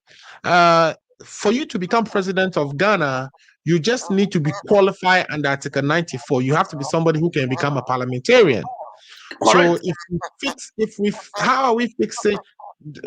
Depending on how we fix 94, you are telling me that somebody can own allegiance to another country until a day before they become a parliamentarian, or they can even be a parliamentarian while they hold allegiance to somebody, which technically qualifies them to be president. Yes, you see, Nigeria have the same rule. Say, Nigeria, it does not matter. You can have 3 country passport or 3. You can still serve in every capacity in the government, including being president. Including becoming president. Yes. Yeah, and you see that Ghana is one of the few countries that this constitution is killing us. And that's where, for me, we need to look into the amendment that is coming up. And I know if anybody have not had a chance to look into those amendments coming up, look into those amendments. And that is all based on a case between the Republic and Koku Azan, who is a professor, accountant professor, and also a lawyer in Florida. So it's something that we need to fix once and for all, so that we want the diasporans to come. But if a diasporans already live about 20 years in the United States, then the person is qualified to be a citizen of the United States, get all the privilege and can go to any country with that passport. So why don't I benefit from that? And at the same time, hold my Ghana passport and be a dual citizen. So that's when the dual citizenship comes. Ghana, we don't. Technically, we do not have a dual citizenship. I can hold my passport, a Ghanaian passport, and I can hold an American passport. That does not make me a dual citizen. The fact that I can go in and out with it does not change anything. So, but at the same, let me bring in Lifetime Legacy to see what he has to say on this. I know. If I let you, you keep going and going. So I think I will first of all thank my brother Yima for being honest on this discussion. If you are a Ghanaian living in diaspora, you should be concerned about this particular law in our constitution. What is the history behind this law? We all know that before this constitution came into existence, we are having a lot of people who were trying to use all ways and means to overthrow our former president's governments. And because of that, in going to formulate the constitution, all those things were taken into account. And that is what is coming now, or is haunting us as a people now. But I think going by this particular MP, I am confident that MPP have a hand in it as far as this issue is concerned. Because when you look at the background of this case, the first person to make this comment about the man's ineligibility was Canada Japan. And I have it on this phone. I belong to, I am on one of their platform, and as I speak now, that video is there. He was the first person to make it clear that even when the man win the election, they will use every ways and means to get him out of parliament. It's his right to say that, right? It's not wrong for him to say that. No, I don't have anything. But one thing that I want to say is that, yeah, this is what MPP can do. When it comes to something that interests them, they don't look at, they don't add logic. As far as it's near to their benefit, they don't care that that law could come back and hunt a brilliant brain like my brother Yima, who in the future, for I don't know which constituency he's coming from, would like to go and aspire to showcase or to contribute to the growth of the country by virtue of what he knows to do best. Okay, by virtue of we having this law in our law books, it would deny him the opportunity. So I heard him saying that he is unable to apply for citizenship because of that law. It is true. I am also unable to apply for citizenship because I also have political ambition. I am scared of that law. Okay, so this is something we should not encourage. This is something we, the diasporan, should all support Professor Asari. He's fighting so hard to get that law taken out of our law books. So let all of us support him so that it opens door for all of us. When you look at the brains that are in diaspora, those are the brains that can develop the country. But if by virtue of seeking for greener pastures, for no fault of theirs, they find themselves in different country, and the only way to make a living is to acquire those countries' citizenship to be able to benefit whatever the country is having. And at the end of the day, all that they make over here, they don't keep all to themselves. There's a research that shows that Ghanaians in diaspora contribute or are the second or third contributors to the growth of the economy by virtue by the remittances they send home every year or every week. So you can in one breath be expecting that they will be bringing money home to grow the economy.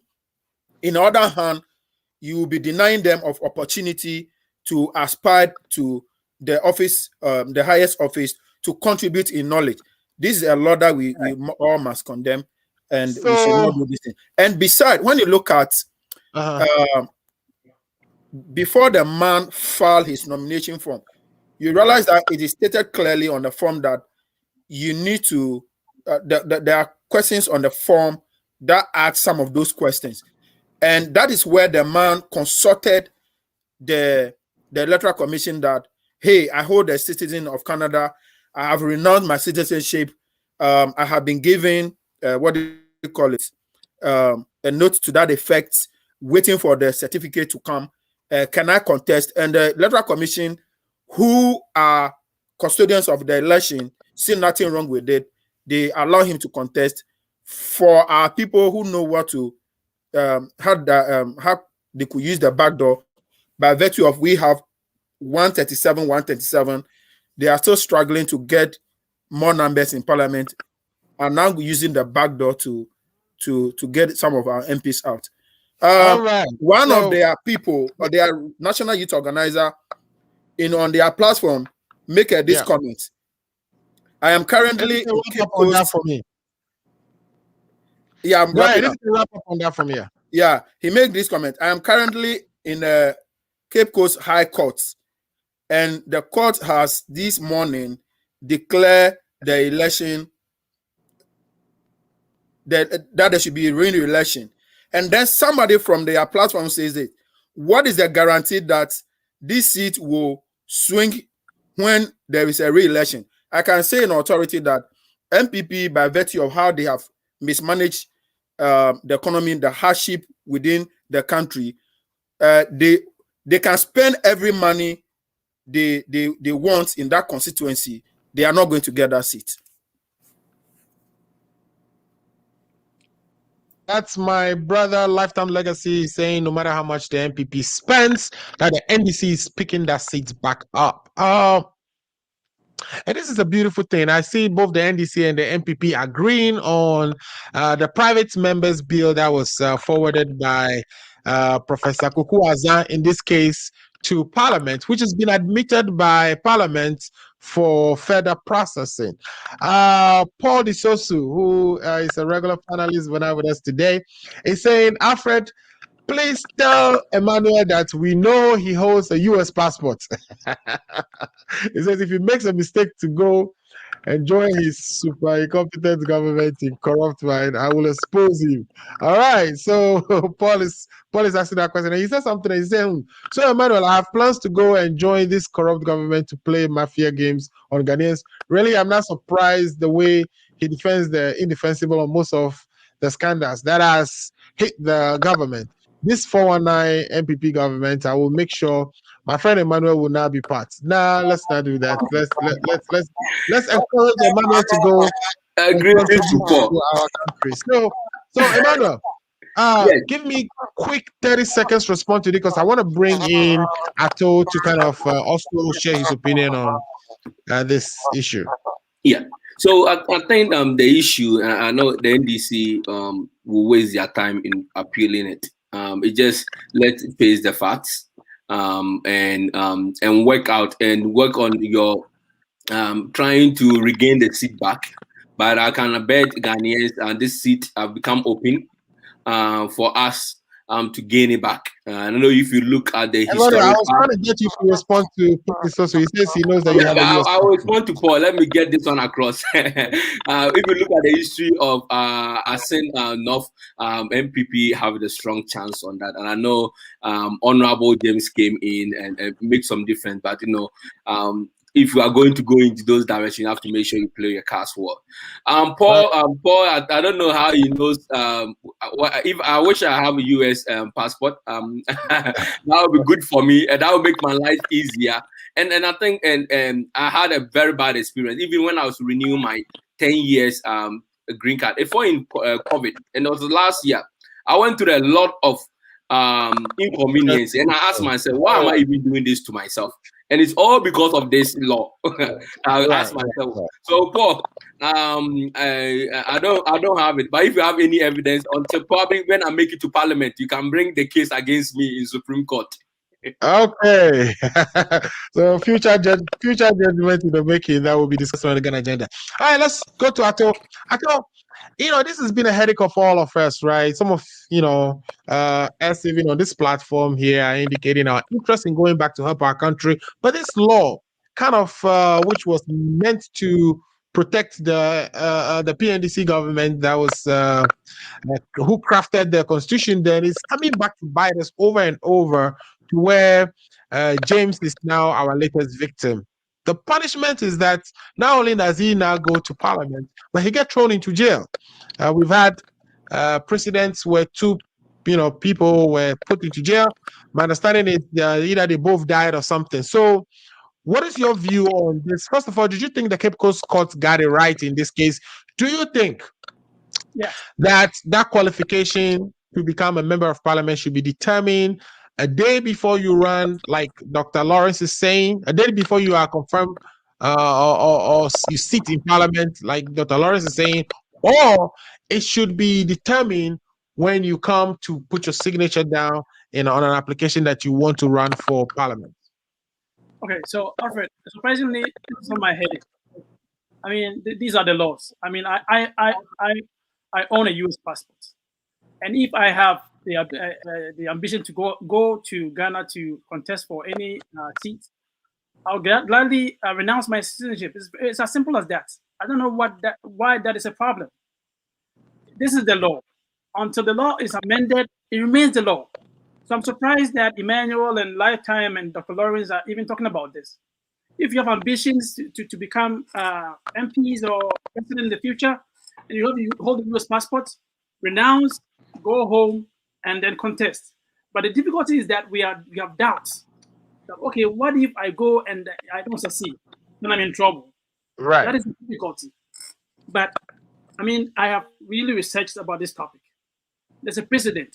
I'm surprised that Dr. Lawrence didn't talk about the secondary issue. You know who secondary won against? Mahama Ayariga Sakande was a very smart, intelligent guy. He actually owned 2 passports, not just one. He had a Ghana passport, he had a Burkina Faso passport, and a British passport. But that time, Dr. Lawrence didn't make this argument. Same situation, that he lost in court, and he was jailed for 2 years. And because of his ill health, Mahama actually pardoned him because of ill health. And he died I think after 6 months or so. May his soul rest in peace. So these are the laws. That if you own any citizenship aside Ghana, you cannot be a member of parliament. And in the case of Dr. Kwesi, he filed for nomination in October 5th, 2019 to October 5th, October 9th, right? But then he got this renunciation certificate November 26th. November 26th. And if you look at this Canadian citizenship, it is very clear that they say that article, it's 942. No, sorry. That's Act 93. It says that when you get your paperwork, you cease to be a citizenship the day after you get your paperwork. So that it meant that Dr. Kwesi lost his citizenship in Canada on November 27th. When did he file nomination? October 5th. So who would even argue this point that he was still a Ghanaian, only a Ghanaian on October 5th? Alfred, do you understand my point? Right, but they are saying that sorry, I have to interject here. So that is where the issue. Hold on. The backdoor comes in. Okay, hold on. I'll bring you in on the backdoor thing. But the issue here is not that you have to be a citizen. Article 2 is saying, it's not saying you have to be a citizen. It's saying you have to own an allegiance to another country. Yeah, is there a difference between that? No. You do that if you have citizenship. How can you own allegiance without being a citizen? But you don't own allegiance once you go and officially inform the country of your renunciation of that allegiance, correct? But the country is saying that you lose that right the day of your renunciation. The country you lose citizenship, not allegiance. So I guess allegiance is tied to citizenship. You cannot just say if you're a citizen, it means you have allegiance to the country. It's the same thing. Well, I think they can be differentiated because you can come to the United States, have a green card, and be in the U.S. military without becoming a U.S. citizen. But you have an allegiance to the USA without being a citizen. Yeah, but how can you have allegiance should be separated from citizenship? That's what I think. How can you be a citizen without owning allegiance to the country? Can you explain that to me?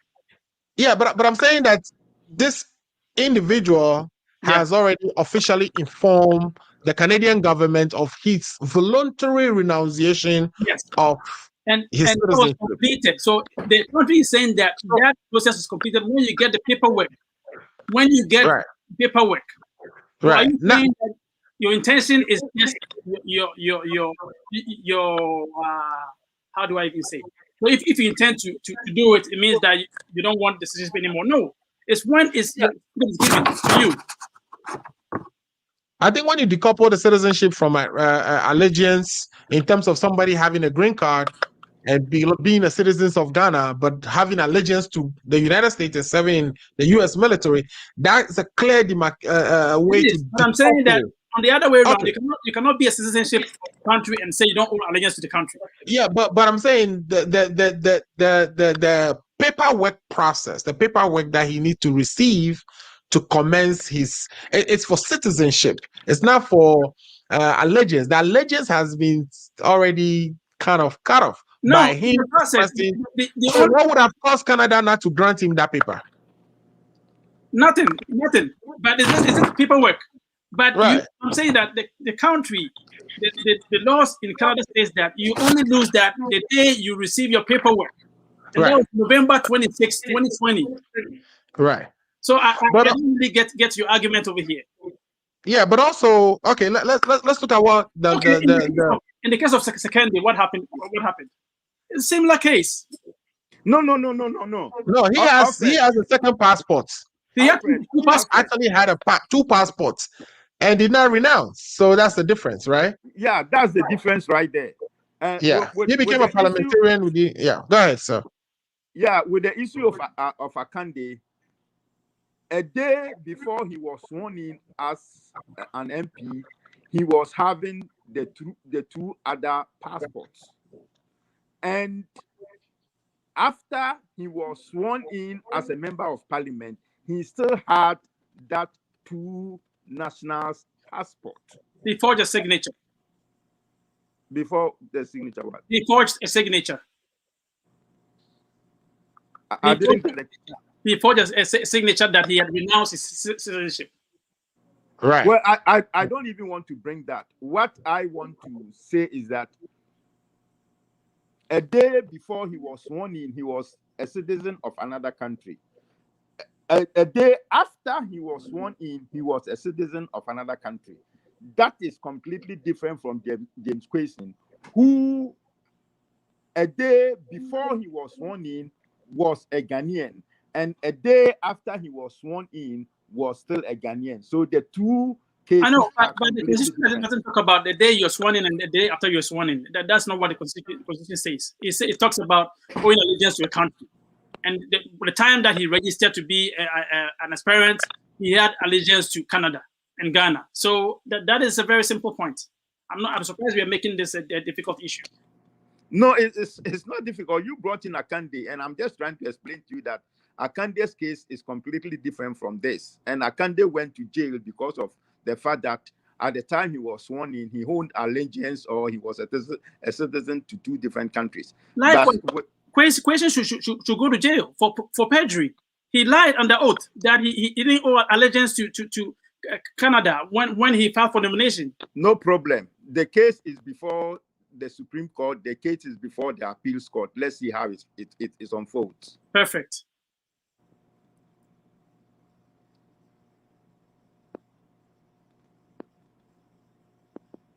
All right, Dr. Lawrence, thanks for that. Lifetime Legacy, you were going to jump in and say something about the backdoor. So the man did not lie prior to the election. It's on record that he make everything known to the Electoral Commission that, hey, I hold dual citizenship. I've renounced my citizenship. I'm only waiting for the certificates.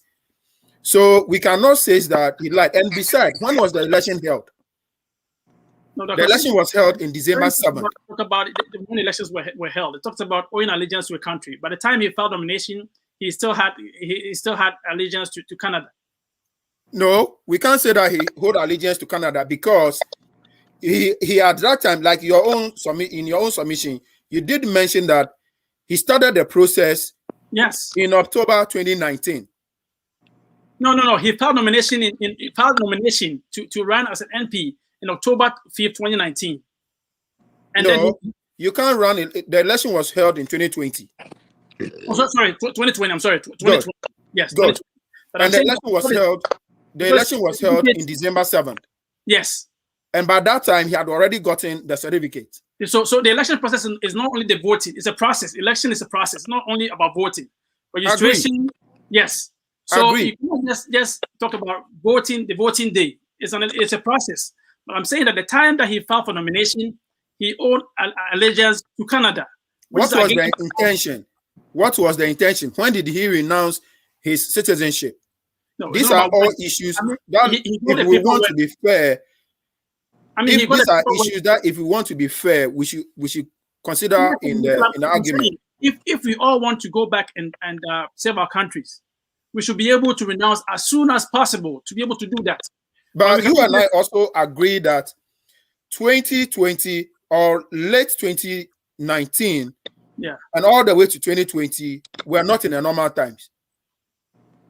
You get it? We're not in a normal times. So if the person had filed in 2019, COVID has been one of the reasons. The person had filed the process 2019, and it was not no part of his for the process to delay. And moreover, he also made quick comments, and then what we're going to do is when we come back, I want us to kind of quickly share our quick views on whether the Chief Justice removal is dead on arrival or not. But first comment here again from Paul says, please tell Ato the MPP guy was still holding those passports while in Parliament and an MP and serving as an MP. In this case, the NDC MP denounced his Canadian citizenship. Also, ask Ato, when did we start working with the Canadian laws in Ghana? I have the confidence that the Supreme Court will be no political and speak the truth in this case. So I don't think he's saying he doesn't have any confidence in the Supreme Court to do that. And then the next thing he says, Sankada. So, okay, I didn't get that. Paul, say that again. So Paul is saying, Ato, please stop distorting the facts here. I know you will tell us election is a process, just like the way these communicators are doing. So let me go back to that article 94.2. The article is saying a person shall not be qualified to be a member of parliament if he. So the key words here are the person shall not be qualified as a member of parliament. What takes you to be qualified as a member of parliament? One, you have to be elected by your people. And then again, you have to also be a citizen. You have to not have allegiance. So he was elected. Does he have allegiance to Canada at the time he was being sworn in as parliamentarian? No, he does not. Is he a citizen? Yes, he's a citizen. And therefore, he's qualified to be parliamentarian. I would like to hear what you have to say. Please leave your comments on that. But I want us to switch quickly to Chief Justice because we are running out of time. ASEPA has submitted a petition to the president to remove the Chief Justice or impeach the Chief Justice. When this happens, a prima facie case has to be established. Usually, the justices will be the ones to establish the prima facie case. But here's the case. One of them is the one who's been asked to be impeached. So now the president has to constitute a 3-person committee with one member from the Council of States, one person being a lawyer, and one person being a judge of the Supreme Court, and another person who is not a lawyer, to determine and make that prima facie case and make the determination to proceed with an impeachment. Do you think this is dead on arrival? And let me start with Dr. Lawrence on that. No. You say it's quick. So, as a matter of fact, nobody even in his wildest mind thought that Akufo-Addo was going to use such what do you call it, petition to remove Madam Charlotte Osei, but he did it. So I mean, based on the same thing and the same thinking of Nana Akufo-Addo, I'm very sure he's going to set up this committee. They are going to look into it, and at the end of the day, the Supreme Court Justice, who is Chief Justice Annim Yeboah, will be impeached and removed from office.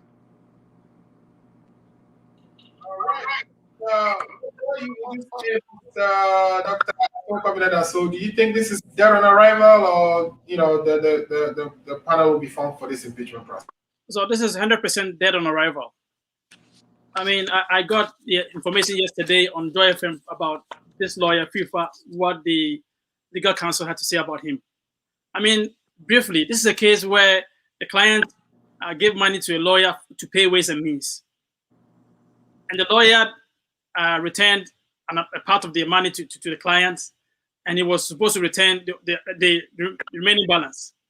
He did not have the money to return the balance, and then he makes an allegation saying that his client is now accusing the Chief Justice, who came later in the case as taking 5 million. That's about 40% of the amount. I mean, this lawyer is not credible. This is 100% dead on arrival. Thank you.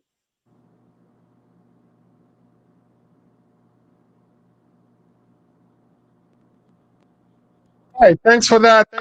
You think it's dead on arrival because, putting together the numbers is not enough for you.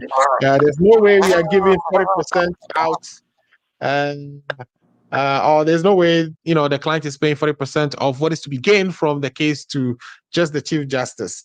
All right, we'll take that. Let's go to Emmanuel Darko. Emmanuel, what do you think about this? Do you think this is dead on arrival, or do you agree with Dr. Lawrence that, Akufo-Addo has done it before and he can do it again?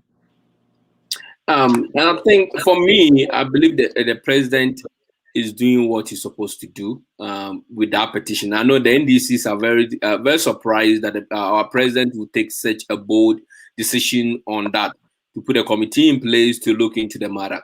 It's very concerning. For me, whether dead on arrival or being removed, it has tarnished our judiciary system badly. If this were even carried through. And I know we just have election petition and Chief Justice was involved. And then you have this scandal or this allegation coming to the Chief Justice. For me, our legal system is now will be in question. And we have announced expose. We have other things that have popped out of the Supreme Court. So for me, I'm hoping that this is false. This is not something that Ghanaians will believe in it, or at the end of the day, the Chief Justice is being vindicated, and then we'll go back to. But at the same time, too, I'm still concerned on that even if you vindicated, and any rumor or rumor, there's a iota of truth, some way, somehow. Someone cannot just make up stories like that. And that's what I'm looking in that perspective. Someone cannot sit there and make up stories, which is very, very high level. The Chief Justice of the Republic of Ghana, just think about it for a second. With that amount of money, $5 million. So it's very concerning as a nation if this is true. I'm hoping that it is false, so that the confidence in our judiciary system can rebound back, and we will have a peaceful judicial system and things, the respect. And I know there has been several comments against judges that have been within our own honorable house, and I don't want to mention them, and they want me to mention them, have against the judges in our system. So that's where I've become very concerned on that, when the law itself is under attack. It's not the Chief Justice under attack, it's the law itself is under the attack of the Republic. So I'm hoping that this goes as planned, as they've been petitioned by the president, and the committee look into it. We need to look into it. For me, I don't want that no evidence or not evidence. We need to look into this and deal with the fact, and once and for all. If the lawyer has acted, and I saw those charges against him, the misconduct of that lawyer, if that is true, and it's very concerning, like a lawyer will go to such extent to tarnish the image of a Chief Justice of the Supreme Court of Ghana. And that's where I worried most about it. Okay, great. So we are all worried about it. Let's bring Lifetime Legacy. Lifetime, what is your assessment of this? You think, Akufo-Addo will be able to move forward with this impeachment process? No, it's dead on arrival. I say this because there is an account at the just says that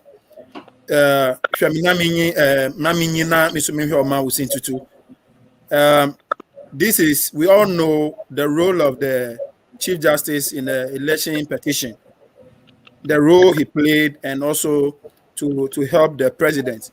So there is no way the president at this time will turn his back against the Chief Justice.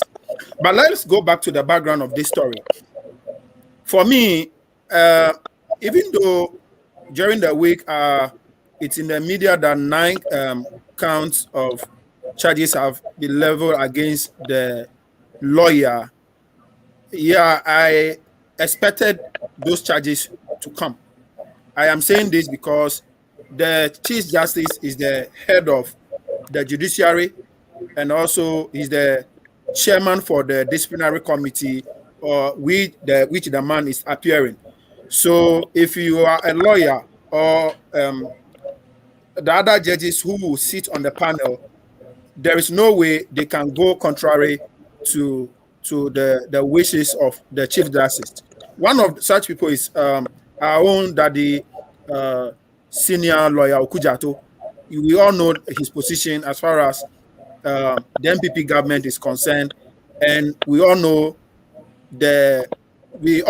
can say it behind the saying political affiliation of the Chief Justice and the role he played in the election petition, this lawyer will not come out, cannot just come out and make a wild allegation about the Chief Justice if there is he have no what do you call it, evidence, or it didn't happen, because at the end of the day they are both coming from the same region, and there's no way he can come out like this to say or make those comments to just to tarnish the image of the Chief Justice, knowing the consequences of his action, that he will be able he can lose his license to practice as a lawyer when it found out or it turned out that it's not true.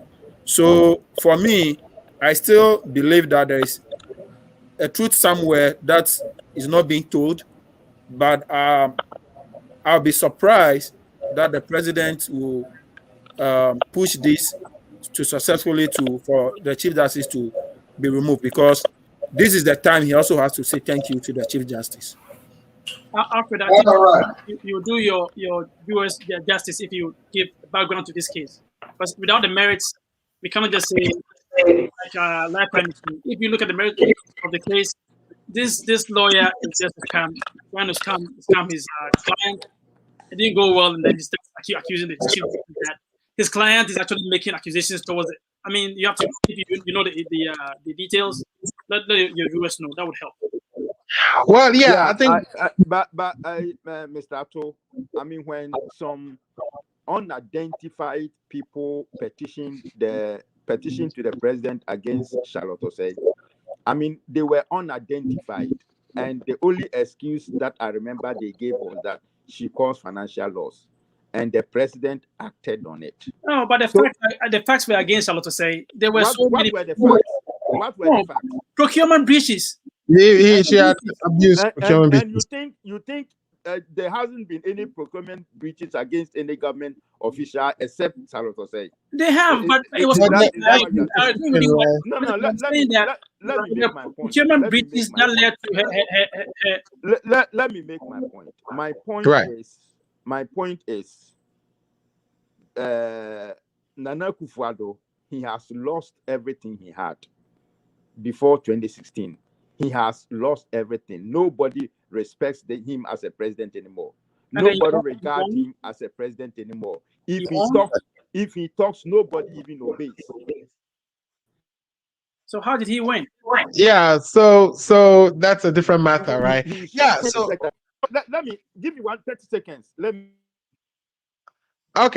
land. Okay, right. He signed an executive order against coronavirus, and he was at Sir John's funeral.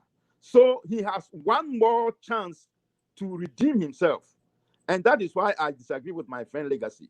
Nana Akufo-Addo has one more chance to redeem himself. And this is, I think, the opportunity that he's going to set up the committee, and the committee is going to fire the Chief Justice. You are saying that, of course, Akufo-Addo, you are hoping that Akufo-Addo is going to set up a committee, and the committee will do justice by removing the Chief Justice. So I know we discussed this topic, I think, last week into detail. Was it last week or 3 weeks ago? Into detail. So that's why I didn't come up with additional background for it. And I wanted to yeah, so let's do this. Let's take our last words because it's 4:13 right now on the East Coast, which is about 3:13 in Central. And of course, you know, we would continue this conversation because the president has to act. If the president acts, then we'll have more to actually return to discuss. But let me start from Dr. Lawrence. If you can give us a summary of the discussion, and if there are some last few words. I have been starting since 3 o'clock. So you want to be the last? It's now 4:13. Yeah. After that, let me go. Let me wrap up. So you want to hear? Let Ato start because he has. No, let me start. Alfred. He has been hiding behind, and then when we come, then he comes and then he come and hit you hard. Yeah, Alfred, let me wrap up. Since you're volunteering, you can go, Emmanuel. Go ahead. Yeah, let me step up, and I know. Thank you, and I thank my. Can you hear me? Yes. Yes, we can hear you. Go ahead. Yeah. Take opportunity to thank my co-panelists for having them, and then my good friend Lawrence and Lifetime and Ato for such a time like this. And I want to assure our viewers and our listeners that Nanado Dankwa and Dr. Bawumia is doing an excellent job managing the resource of the nation well, and it was clearly reflected in the budget. We are not wasting resources. We are making sure that what is being entrusted to Ghanaians is being taken care of. So Ghanaians should not worry. Those who are negatively against the government, I'm very sorry to say that they will be disappointed that at the end of the year, at the end of our second term, Ghana will be at a better place to ensure every youth have an opportunity to make a difference in this country. Every youth will have an opportunity to give back to the nation. And that is the focus of the president and the government. We want our youth to be able to set up their own business. Any youth with any idea should be able to run with it within the confinement of the country. So that's what the vision of the government is. So there's nothing to worry about. And also take this opportunity, let us all support Professor Koku Azan. So if you have the chance, there is a campaign going on. Any way you can contribute to the bill to amend the dual citizenship part of this constitution, let us all. If you are living in diaspora, you should be concerned. For me, I ensure our viewers do not jubilate that a former Canadian citizen have lost a seat in parliament. I will not be happy about it, but I'm happy that MPP will take that seat. That one I'm happy about, but I'm not happy that Honorable James have to go through such thing in court, and that humiliation to be in honorable and now being stripped off of your honorable is very sad, and I don't want to jubilate it, but I can jubilate that MPP will take the seat back. Thank you. All right, so thanks for that summary. Let's go to Lifetime Legacy. If you can give us your last words for today. Thank you. Yeah, I also thank my brothers that to have the opportunity to be on this show with them. Let us, all of us, go on our knee and pray for our country, Ghana, because where we are heading towards now, you and I are on a foreign land. If here it's not safe for us, the only place we go back is our home, Ghana. So let us not think that whatever happened in Ghana, we are not concerned. Let's show concern. Let's participate in everything, because the council says continue here, as my brother Ato will agree. So we all have a role to play to develop our country.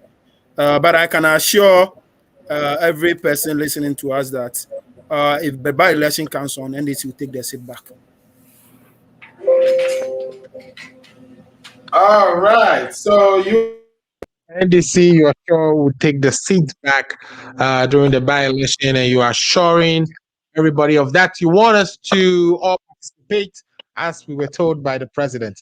Now, let me bring Ato Kwamena to also wrap up for us nicely on the discussion and his thoughts on the show today.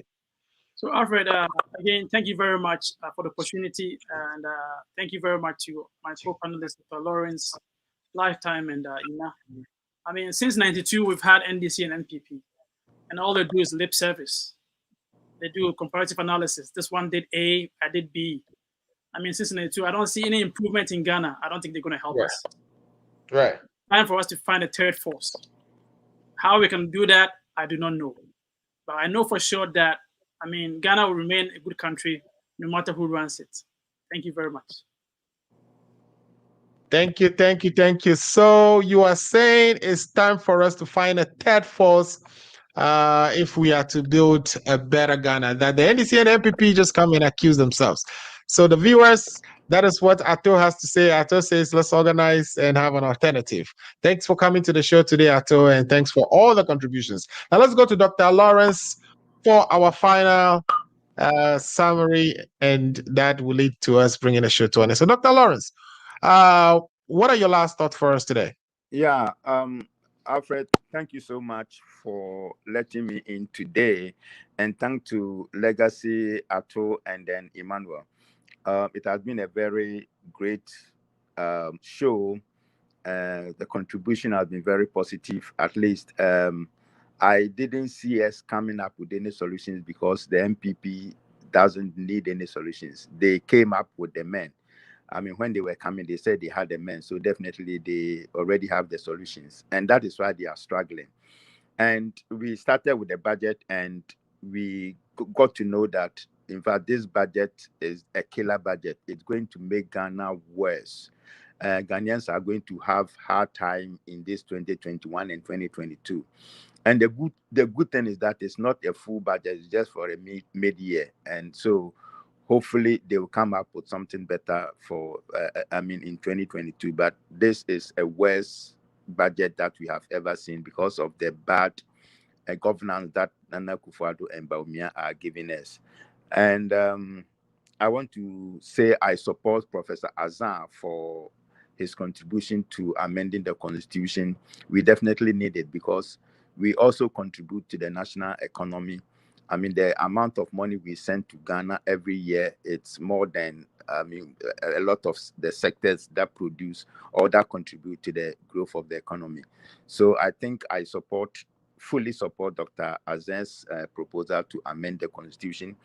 And I think Nana Akufo-Addo has one more chance to redeem himself from bad governance and from the fact that nobody takes him serious anymore. So this is an opportunity for him to redeem himself by making sure that the Chief Justice is removed from office, and then Ghanaians will begin to see the old Akufo-Addo, the Akufo-Addo before 2016. Ghanaians will begin to see that Akufo-Addo before 2016 one more time, and that would give a lot of hope to the Ghanaian youth and to the rest of the people of Ghana. Thank you so much. Thank you, Dr. Lawrence, for your submission. We appreciate you for coming on to the show. And I want to take the opportunity to tell our viewers and listeners who have watched the show to this point that we appreciate all their support and everything they do to grow this show. Today, you've heard a lot. You've heard from Dr. Lawrence, you've heard from Ato Kwamena and from Emmanuel Darko and Lifetime Legacy, who were on the show to discuss the mid-year budgets. And what we got from it is that we are not hopeful that some of these targets would be achieved. You can even see that in the fact that if you look at lending to private sector, it has we've done about 16 billion in 2020, which is the year of the pandemic. But this year, it is actually reduced. Up to this point, we are about 15.6 or so, which is showing that if we are not lending, if there's no too much lending to private sector going on, we will see that accelerated development that we are expecting to see as being projected in the budget. We've also talked about the case in Cape Coast where James Akwesen has been accused of violating Article 94(2) of our Constitution. And what I get from that is that perhaps this article needs to go away.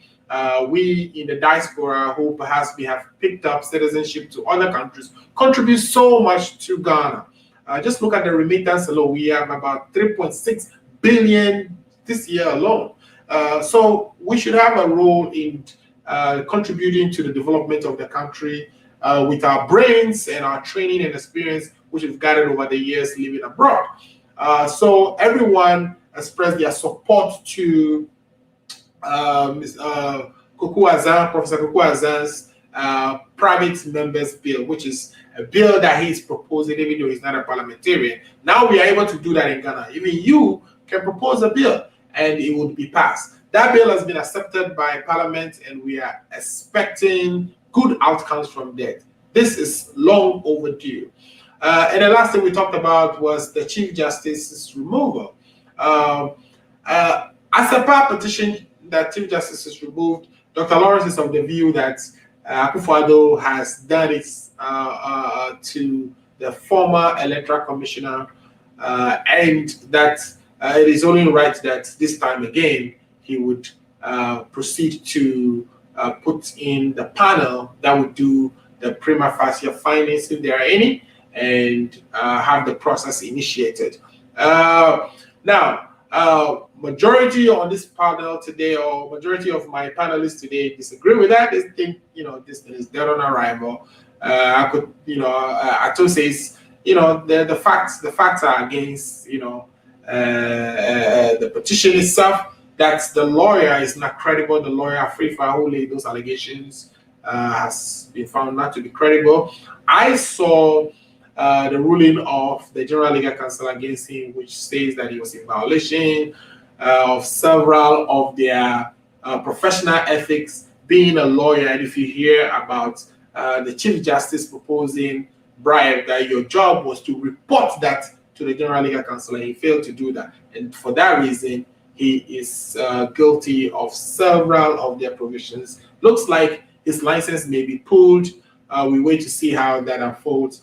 But I want to take the opportunity to say thank you all for watching the show. Again, this is the Ghana Agenda for July 31st, 2020. My name is Alfred Amuzu. We'll be back next week. Please share the link. Tell a friend to tell a friend. Ghana Agenda is on every Saturday from 2 p.m. Eastern Standard Time. Thanks for watching the show. We would be back next week.